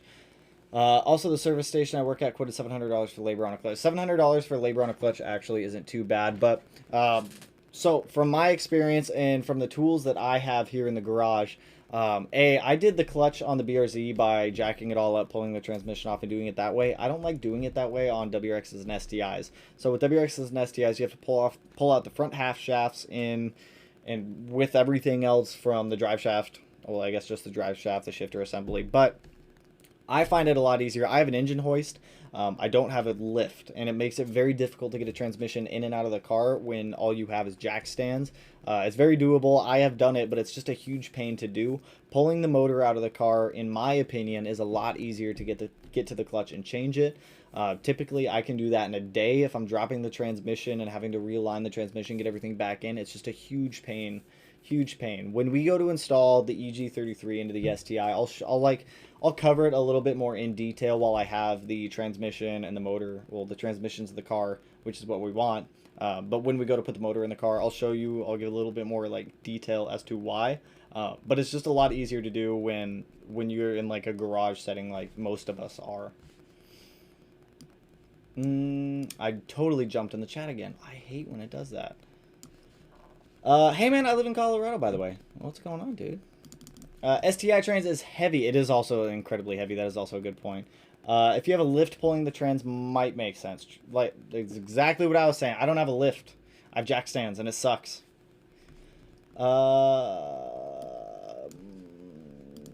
Is it better to have a stock STI that's not... It's better to have a stock STI than not to be destroying it. I don't know the context of that one. Even the WRX 5-speed, still heavy trans. 100% pull the motor if you don't have a lift. 100%. It sucks. Crazy people adding him on Facebook. He's not... What? I don't even know what's going on down there. Is there such a thing as a Valet tune for the access port? There is 100% a Valet tune on your access port. The Valet tune essentially just kind of limits what a valet or someone you don't want like romping on your car. I think it limits it to about 4K RPM, limits boost down a little bit too, so that way they can't like hammer on the car. So the Valet is a very good option to use if you're either giving someone your car to use for like a day or something like that, or giving the keys to the valet and you don't want them like messing with your car. Definitely a good option to have on there. I have definitely used that before too. When I lived down in Louisiana, we used to go out to Houston for a couple car shows. We'd stay in hotels. We'd have to give our keys to the valet. They'd park our cars. Always use the valet mode. What up, bro? What up, dog? I've put on a Remark mid-pipe axleback muffler resonator delete. It sounds amazing. Ooh, good to hear. I have no idea what's happening in this part of the chat. Maybe even compression test before my unicorn car got destroyed. Any update on your replacement, man? Any update on the replacement for the old Blobeye? Hopefully find something soon, man. That's just you guys kicking it down there. Bro, do you think a stock block could handle a rotated kit? I mean, it depends on how much boost you're making, how much power you're making, and what turbo you're running. But I have seen people run stock block with a rotated setup. Without most issues, with minimal issues sometimes. What do I think about Torco SR5R oil? I've never heard of SR. I don't know. Let's take a look at it. I don't even know what oil that is. What is that? Torco SR5-R oil. I've never heard of this before. It's on Summit Racing. Honestly, I don't know, but I will add it to the oil test list, and we can get this oil tested. I'll run it through the BRZ next time and kind of see how it does. But I've never heard of that oil before. Not Subi related, but thoughts on the 350 Nismo as a daily. I love it. I love the idea. Absolutely love the idea of it. Nismo 350Z. There's probably a typo right there. There's 100%. I love the Nismo 350Z. I had a 2004 350Z. It was the it was a VQ. It was a DE model, so it wasn't anything special. I've always wanted a 350Z or a 370Z Nismo. I think personally, I think they look incredibly good. Not a lot of people like them. A lot of people hate like the rear bumper style of the Nismo also. But to each their own. It is kind of rectangular and square-ish, but I love the idea. If I ever got a Nismo 350Z, I would daily the hell out of it. Not bad. I hate working on the Nissans though. It does suck. Probably one of the worst installs I've ever had to do is headers on a VQ engine. It sucks. Straight up sucks. Blaze Morales, what's going on? What's up? CS Gray, sups me. How the hell do I get the TPM sensors on aftermarket wheel setup? Depends on the wheels. Sometimes they fit, sometimes they don't fit. They make like some weird TPMS sensor adapter, I believe. TPMS sensor adapter. Maybe not. Maybe I'm just losing my mind. I've seen some adapters for TPMS sensors where they can fit in wheels. None of these are the ones that I'm looking for, though. Unfortunately, just some wheels don't fit it. Like the NTO3s on the BRZ don't fit the TPMS sensors. The wheels on the STI, the Workamotion D9Rs, they just don't fit TPMS sensors. Unfortunately, it's something you got to live with. If you just want to run some wheels, you got to live with the TPMS light on. Or if you really wanted to, you could definitely go through, pull out the cluster, like take out the light for the TPMS light if you wanted to, but it's way too much work. I've just learned to live with the TPMS light on all the time. Better late than never. What's going on, AJ? What's going on, dude? Hope you're having a solid Friday, my man. CVT cooler for sure if you want to do anything worthwhile. True, a CVT cooler will definitely help. But I was thinking more along the lines of like more blast plates or something like that that like really strengthens up a CVT. I have no idea if they make those or not. What is the best exhaust for a 2015 STI? There's so many options. Honestly, whenever it comes to buying an exhaust, it comes down to what you want out of it. Like, the sound should play a factor, the look of it. Personally, for me, I'm not a huge fan of single exit exhausts. I like the quad tip. It's personal preference on it, so we all have our own preferences on what we like looking at, like, aesthetically for the exhaust. But it just comes down to what you want. Find one, do some, like, Googles or some YouTubes of some sounds. Find kind of a sound or a tone that you like. And then just kind of pick a style for what you like from there. Plus, definitely on budget, too. What do I need to do? What do I need to do a tune with delicious tuning? Actually, that's actually a pretty good question. I'll cover that one. So, delicious orchards? No. Why did I just click on that? Wow. Oh, I have no idea what I'm doing right now. Wow. Have you guys ever, like, and see, it still happened. Have you guys ever started typing something, you get, like, halfway through a word, and you're like, I don't know what I'm doing. So, I mean, if you're looking for, like, an E-tune, we'll use, like, the BRZ as an example. So, we'll go to 13 plus BRZ. So, what they told me to do is you go to Tunes and Services in here, and then you just kind of find the tune package that you're looking for. So, for me, when I did it, since I was doing, where's it? It's, like, Flash and Go. Where's Flash and Go? I think it's, like, up here. So when I did it in here, they have like their whole parameters set up for what you're looking for. And then down here is where you start entering in all of your information for the tune. You fill all of this out. You add it to cart. In the description or the notes section when you go to checkout, make sure that you also put in your mods list. Give them like 2 to like 5 business days. They'll make a base map for you. They email over the base map to you. You get the base map loaded up onto your car.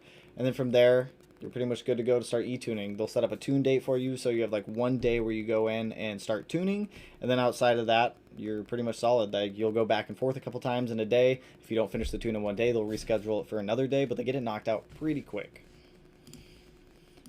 Try reviewing subs cars or nice cars in general. I think you have an honest and knowledgeable. So we did it. We haven't done a subscriber garage in a while. If you guys want one, I will definitely do one on Sunday. We could. I definitely have some cars in there for sub garage also. So let's do it. Sunday we'll do a subscriber garage, and we'll take a look at like some fun YouTube videos or something. It'll be a good time. We'll do like a Or those like those YouTube meme car channel things. We'll look at some of those. It'll be chill. I was kind of debating. Does anyone watch Donut Operator? Some of those other ones out there. They have like a bingo thing that they do live. I thought that would be kind of fun to do something similar to that. Doing like a card bingo session. Like I'd make a bingo card. Everyone can like print it out at home or do it digitally. Do like a weird bingo session. I don't know. Winner can get some like free merch prize or something. I have no idea. Just an idea. It's an idea. Hey Tanner, would you ever consider doing a fan mail inboxing for channel content? Do you mean like a physical address or like an email address? Because I have the email address that I put out a couple times on some other live streams and in some other videos. We also have the PO box also. If you guys are ever looking to send anything out too, it's in the description of all the videos. I'll add in the email address also, but feel free to send over if you guys got anything like question wise for email, or you guys want to send anything out, by all means feel free to. I check the PO box whenever I get anything good in there. Yo Jaden, appreciate the dono, my man. Appreciate the dono, my friend. They all help out the channel. They all help out. They all go back into the channel. It all goes back towards parts, equipment, or something else that the cars need. What's the lowest oil pressure you ever get after getting up to temp? That's actually a pretty good question. On the BRZ used to get so hot, the oil used to get so thin that I swapped from 5W30 up to a 5W40 just to help with oil pressure a little bit. So by going to a slightly thicker oil, it should increase your oil pressure a little bit, because the oil, it's not flowing as easily through there. I saw oil pressure get down to like 5 or 6 PSI. Just remember that anything greater than 0 PSI is good. Anything greater than 0 is good. But for the most part, 100%, I would definitely look into, if you're monitoring your oil pressure and you feel like it's too low, try bumping up an oil grade a little bit. Don't go like huge bump. Go like one grade up. Like I went from 530 to 540, so just don't like jump up crazy high. Where am I? Once you dyno tune, do you have to go back on dyno after installing parts? Yeah, so if you get a dyno tune for parts that you've installed on the car, and you like add more parts on the car, you're gonna have to go back get like a custom tune revision. A lot of shops will just keep your tune on file, so that way if you're adding parts to it, they can use your current tune as a base tune to build upon, just so you're not doing like a complete retune from like scratch, unless you're like completely changing everything, like you're going from like a stock location Cobb 20G to a rotated like GTX turbo or something like that. But for the most part, they can adjust your prior tune pretty easily if you're going back. Yo, what's good, Brody? I'm Christian. I feel like I'm missing something on that one, dude. I changed to Motul 5W40. That's actually a pretty good oil change too. I like the Motul. I use Motul 5W40 in the BRZ. Brad, what's going on, dude? Hello, friend. On my 16WX, for the money, would you go E85 or go built block? It's a good question. Cost-wise, you're kind of looking at the same for a short block. If you're looking for like a complete E85 setup for injectors, fuel pump, fuel pressure regulator, fuel lines, the whole kit and caboodle, flex fuel sensor on that one. Personally, I would suggest getting a built block before getting a flex fuel setup, so that way you already have the block in there. It's already been broken in, so if the time comes that you want to add flex fuel to the car later, you already have a built motor that's already been broken in and it's good to go. So I would definitely go with a built block prior to going for a complete ethanol setup, because a complete ethanol setup is online with a built short block. Like, they're pretty comparable in price. Like, if you look at the Cobb, like, I'll show you guys. If you look at the Cobb Stage 3 package, like, if someone were to buy, like, a Cobb Stage 3 package where it comes with, like, all the fuel stuff, what is that? Is that an intercooler? $9,300. What am I looking at here? What car is this for? This is for a GTR. That is not what I want. I guess I should specify a little bit more. We'll say WRX. I don't know what it comes with for the WRX, actually. I don't know if they make an OTS one. But for the price, I mean, you're going to be spending roughly the same. Ethanol setups aren't cheap. FA20 WRXs definitely do it a lot cheaper, though, because you don't need fuel lines, fuel res, and all that stuff. It's actually a good question. I would still get the block before the ethanol setup. I would still get the block before ethanol. Go E85, FA20. This is true. 85 can make a lot of power. Connecting rods are going to be your weak point on that, though, which is unfortunate. I face the same issue with the BRZ. I'm having a hard time deciding between a bug-eye or a 4th gen hatch. I love the look of both of them, but need a reliable car as I'm in college, so I don't have a lot. If you're looking for something that's a little bit more reliable, I would go with a hatch over a bug-eye. Obviously, older car, a lot more is going to need to be replaced as you start to drive it more and more.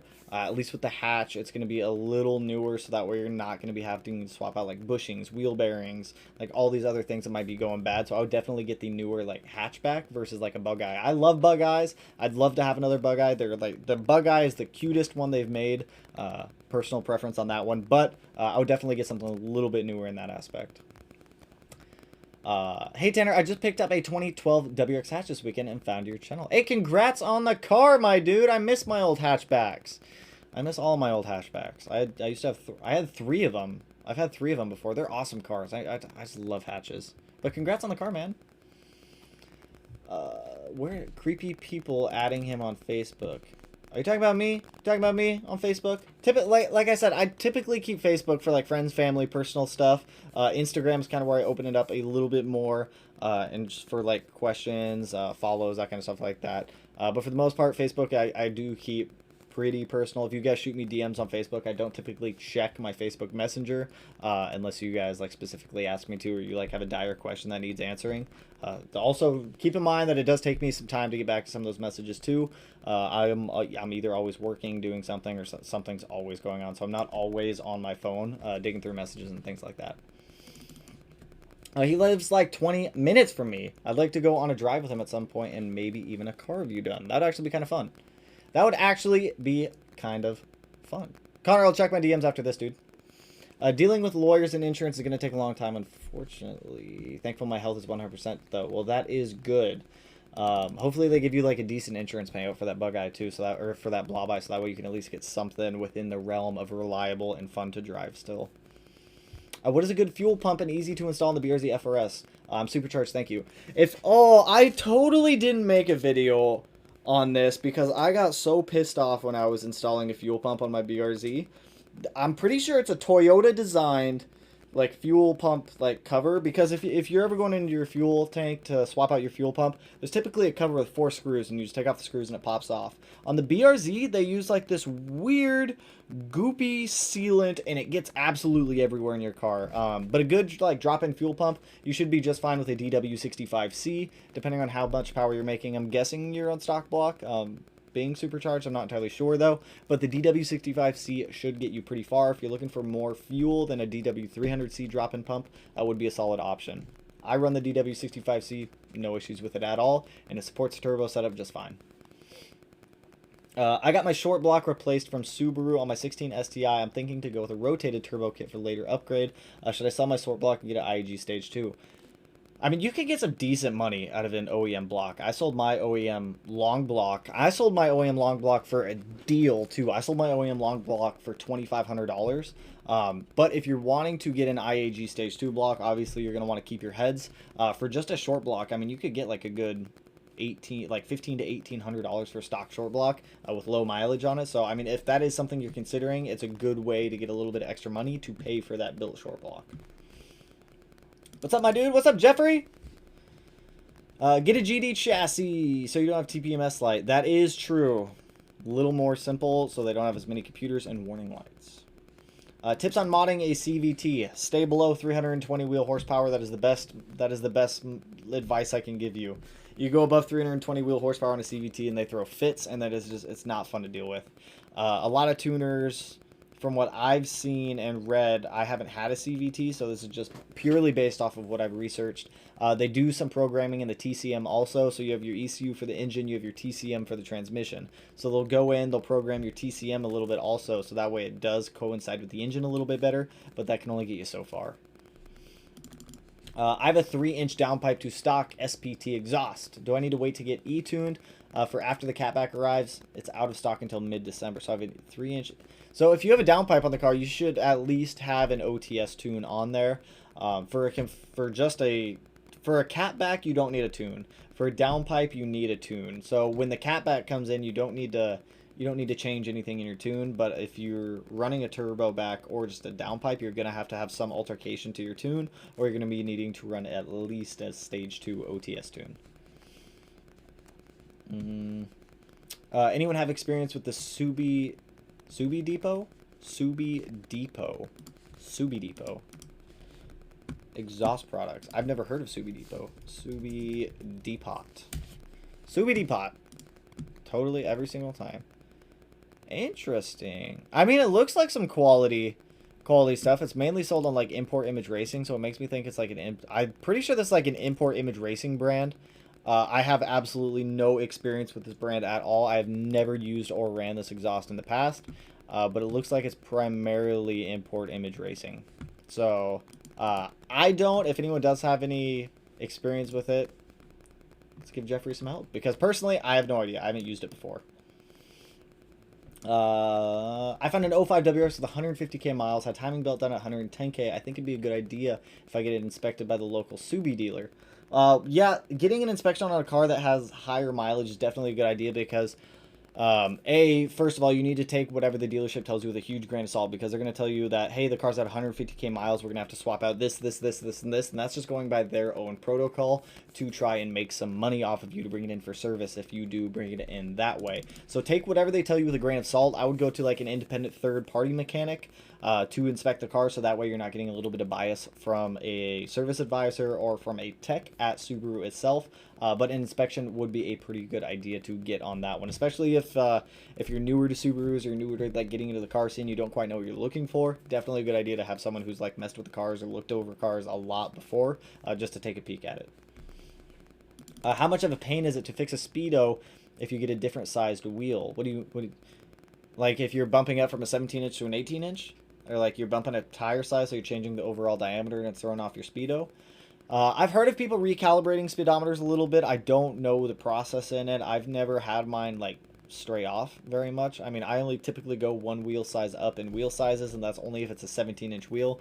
18-inch is pretty much where I'm always happy with whenever it comes to wheel diameter, but I would just look into like recalibration of like your speedo. I don't know if it's going to be within your speed sensors or within the actual ECU itself to compensate for that, but I would look into that a little more, because I honestly don't know how to recalibrate those. I got you, bro. I'll make the best Subaru content channel trophy. I do remember that. I do remember that, man. You want to make a trophy? Feel free, my man. I will like hang it up proudly in here, or digitally, whatever version it is. GD chassis master race. As much as I don't want to agree with that, I do agree with that. I'm biased towards GD chassis. I love GD chassis. Hoping it checks out good for super clean body and interior. Gonna check it out tomorrow. Tell us how it goes. We're gonna be doing another stream on Sunday too. So if you end up liking the car, you end up picking up the car, let us know. How much horsepower can the stock EJ2... Why are we not highlighting this comment? How much horsepower can a stock EJ225 handle reliably with a professional tune? I wouldn't push that engine past like 340, 350 wheel horsepower. It's when it gets a little bit dicey with the 255, but 330 to like 350. Somewhere in there, you should be fine. Yoast Media just got a 2017 STI. Getting into cars low-key scared, though. Don't be scared. Don't be scared to go down the rabbit hole. Once you have sold your soul to the rabbit hole, you just embrace it. You just embrace it, and you're one with it, and it's just how it is. Like I did it years ago. I did it like 10 years ago. Just jumped headfirst into the rabbit hole, and here we are. It's honestly a good time. It can get expensive. Cars is definitely one of the more expensive hobbies out there. But I also think it's one of the most rewarding when you start getting into cars and you start working on your own car, building your own car, especially coming from a background where you haven't done it before. You get a lot of like pride in what you do. Like I remember on my 1988 XT when I was in high school, the very first thing that I ever fixed on any car ever was the starter on that car. And for some reason, I was just so damn proud of myself for pulling off that starter, putting a new one on there. I mean, it's a really easy thing to swap out, but at the time you're like, I have absolutely no idea what I'm doing, but I'm going in here and I'm like fixing this. So, I mean, it can be a little intimidating at times, but don't be scared to like jump in there and actually like work on the car, learn about it, and just like get your hands on it. If you ever break something, just keep in mind that's always replaceable. You can always fix it. The rabbit hole. Rabbit hole is the best. Cars. It's true. I mean, I honestly don't know what I would do as a hobby if I didn't have cars. Like cars are, I don't want to say like they're the center of my life, but like my life revolves so heavily around cars. Like, I do it every day for work, making videos for you guys, whether it's like a discussion video or it's me working on something, explaining something, or going into it. I mean, we all have cars every day, so I mean, I don't know. I have no idea. I have no idea what I would do outside of cars. Maybe I'd like knit or like crochet blankets or something if I was into cars. I have no idea. No idea. Cars are my life. They are. They are. They're huge aspects of everyone's life. How hard is it to install a short throw Cobb shifter? It's pretty easy. If you are installing it and you have an STI or you have a 6-speed, make sure that you zip tie up the reverse lockout cable, or else that cable is going to drag on the drive shaft. It's going to make an awful noise. Your entire drivetrain system is going to rattle up inside of the car, and it's just annoying to deal with. Personally, I suggest the Cart Boy. I hated the Cobb double adjustable short throw shifter when I had it in my cars. I ended up pulling it out, swapping it out for a Cart Boy after like 2 weeks just because I could not stand it anymore. It had this awful rattle. The short throw shifter itself just had an awful rattle. I hated it. Is the stock Subaru tune really that bad? I have a 2016 STI. So think about it like this. So I've talked a lot about OTS tunes in the past. The stock tune that goes on an STI, WRX, any production car coming out of any manufacturer anywhere in the world is all going to be an OTS tune. So you get the car with an OTS tune. Subarus, I'm not going to say it's the best. I'm not going to say it's the worst. I've seen worse tunes out there made by people for the EJ and the FA platform. It also heavily depends on how well you take care of the car. If you're on top of maintenance, you take care of the car, you actually like treat it well, the stock tune's not going to give you any issues over time. Now, if you beat on the car, you don't really take care of it all that well, you kind of lack on maintenance a little bit, then the stock tune is going to turn against you relatively quick, and that motor is not going to be happy. Engine is not the... True. The 5-speed is typically the weak point. I'm telling you, though, if you guys are building 255 setups with a 5-speed WRX, the more blast plates or key and blast plates, definitely look into those. They definitely strengthen up that 5-speed a lot. Quick question. I want to run by you. What first engine mod would I recommend for a 2018 WRX? First engine mod I'd recommend for a 2018 WRX is going to be an air oil separator. You guys know I always harp on reliability and longevity of cars. If you're looking for like a performance part that's not necessarily a reliability part, the first mod I would suggest is an access port and a J-pipe if you're looking for like power parts. That J-pipe is really going to open up the exhaust, and the J-pipe is what's going to give you like the biggest bump on an OTS tune using an access port. But if you're looking for reliability, AOS. If you're looking for power, access port, and a J-pipe. Does a front mount intercooler increase horsepower, and do I need to tune? Actually, yes. The intercooler itself doesn't technically add power, but the colder air that you're getting from the intercooler is adding power, because if you think about it, you're getting colder air going through the intercooler into the charge pipe throttle body, through the intake manifold into the cylinder, so you're getting more dense air, more fuel, more bang, more horsepower. So in theory, the intercooler itself isn't giving you more power, but the benefits you're getting from the front mount intercooler is what's adding to the power. I have a Forcer XT, but looking for a new daily, debating between a GR 2013 Sedan or a 2016 Genesis Coupe 3.8. What do you think would be a better daily? That's not a fair question, because, I mean, I like the Genesis Coupes. I actually really like those cars. They're really fun cars to drive, but if you're looking for a better daily driver, I'd have to give it to the GR WRX.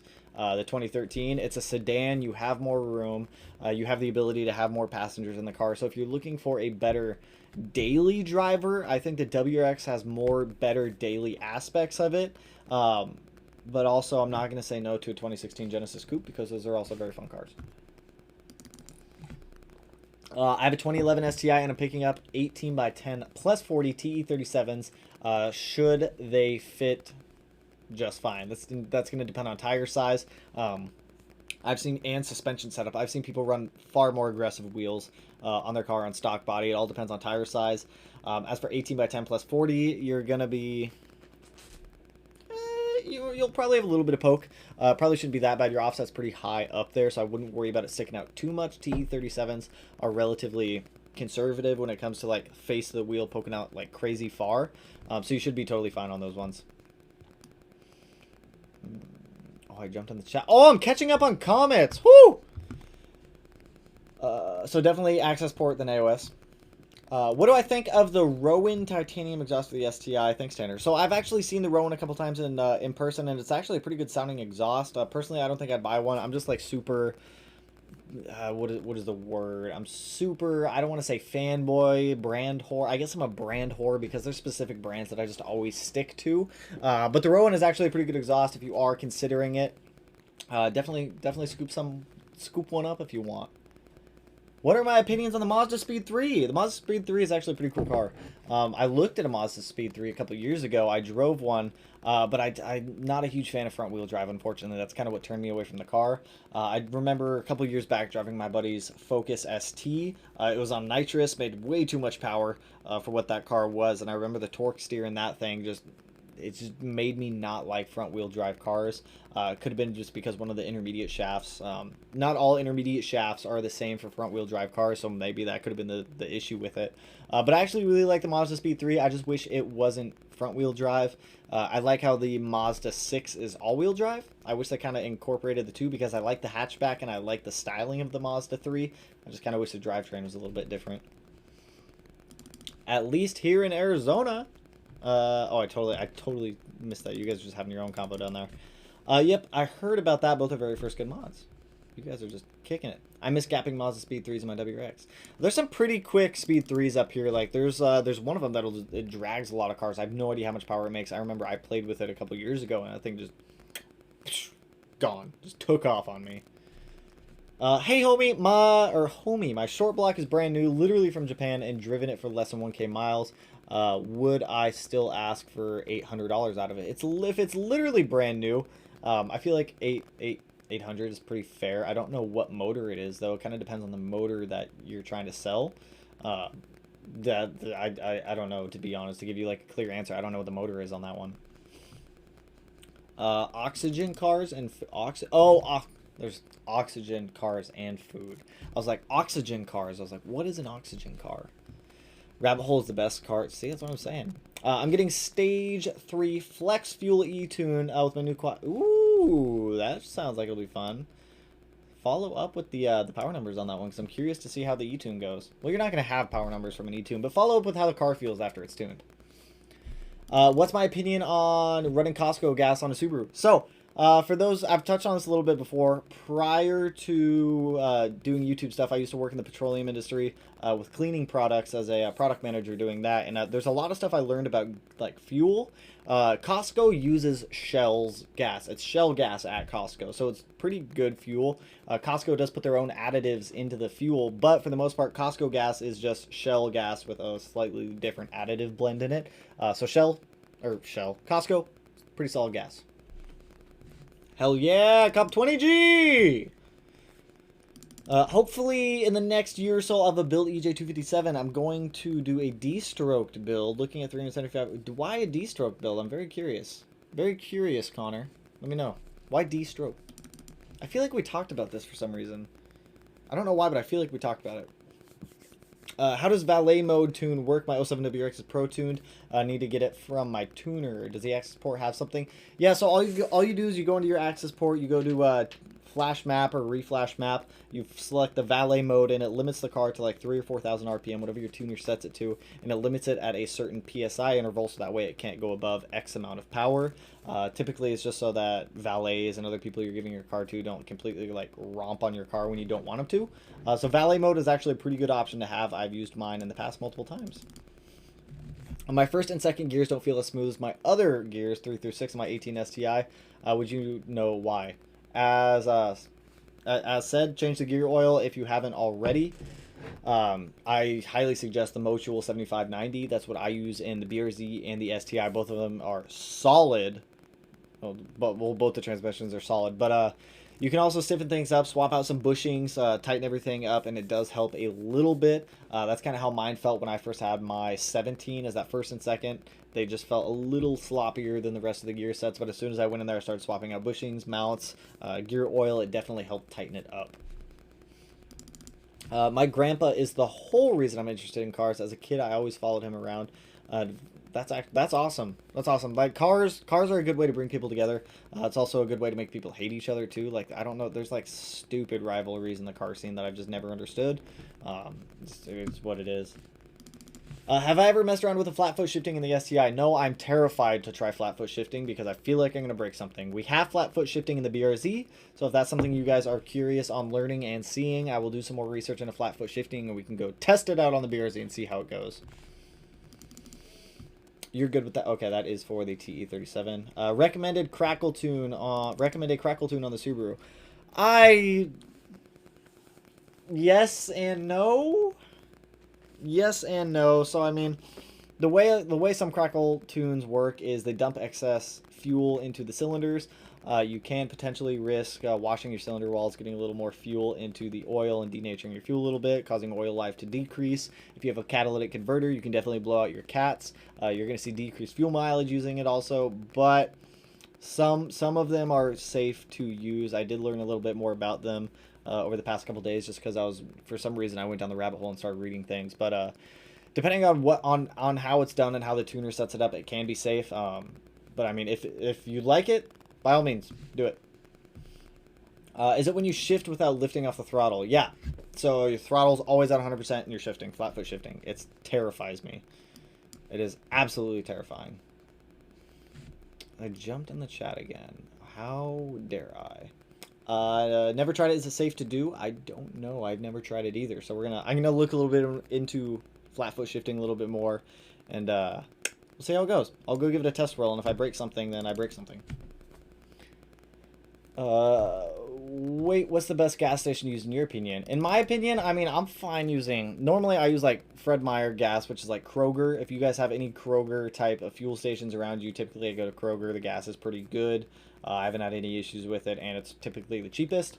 After we moved, though, and we moved up here to this garage, I typically just go to Shell just because it's right down the road. That gas is significantly more expensive, but I'm too lazy to go to the other gas station. He said that's as good as I want to know the best. Shell, Kroger, Chevron if you have them. Chevron's pretty good too. Hey, I run a full AWE touring exhaust with limited grim speed downpipe, and it tends to pop a lot during downshift. That normal? It's normal. Some exhausts just tend to pop a little bit more. Sometimes it goes into the tune too. So if your tune is running a little bit rich, you might just be getting a little bit of extra fuel in the exhaust, and it's burning off and making a nice popping sound going out the back of the car. What color wheels should you get as a DGM STI? I know you said that's your favorite color. I can't decide. If I had a DGM STI, I love white wheels for some reason. They pop. It doesn't matter what color car you have. If you have white wheels on the car, it just pops. Personally, if I had a DGM STI, I'd still have the white D9Rs on there. I like those white D9Rs a lot. That wheel setup is going to be disappearing here soon. Once the STI starts get going a little bit more, those wheels are going to come off. I'm going to swap over to a more track-oriented wheel, probably the Anki RSO5RR setup. I like those wheels. They're a good track wheel. They're strong. They're light. Pretty solid. That was weird. Destroyed build because we never got the EJ207. Oh, destroyed build. Destroyed. Oh. What time is it? It's 8:30. All right, you guys, I gotta jump off of here. I think I gotta help Melanie bring in some groceries. So, another live stream on Sunday. We'll do some subscriber garage. We'll take a look at some like fun YouTube video stuff. We might do a bingo session if you guys are down for that or something. I don't know. We're gonna do something fun. I have no idea. We need a little more spice in the life, a little more fun in the world. So I appreciate all the donuts tonight from you guys. You guys absolutely killed it. If you guys do have any other questions and I did not get to them tonight, bring them Sunday. We will do a little bit of Q&A on that one, maybe about 20-30 minutes of Q&A over there. But I hope everyone has a solid Friday night, a fun Saturday afternoon, and I will catch you guys in the next one. Peace out, homie.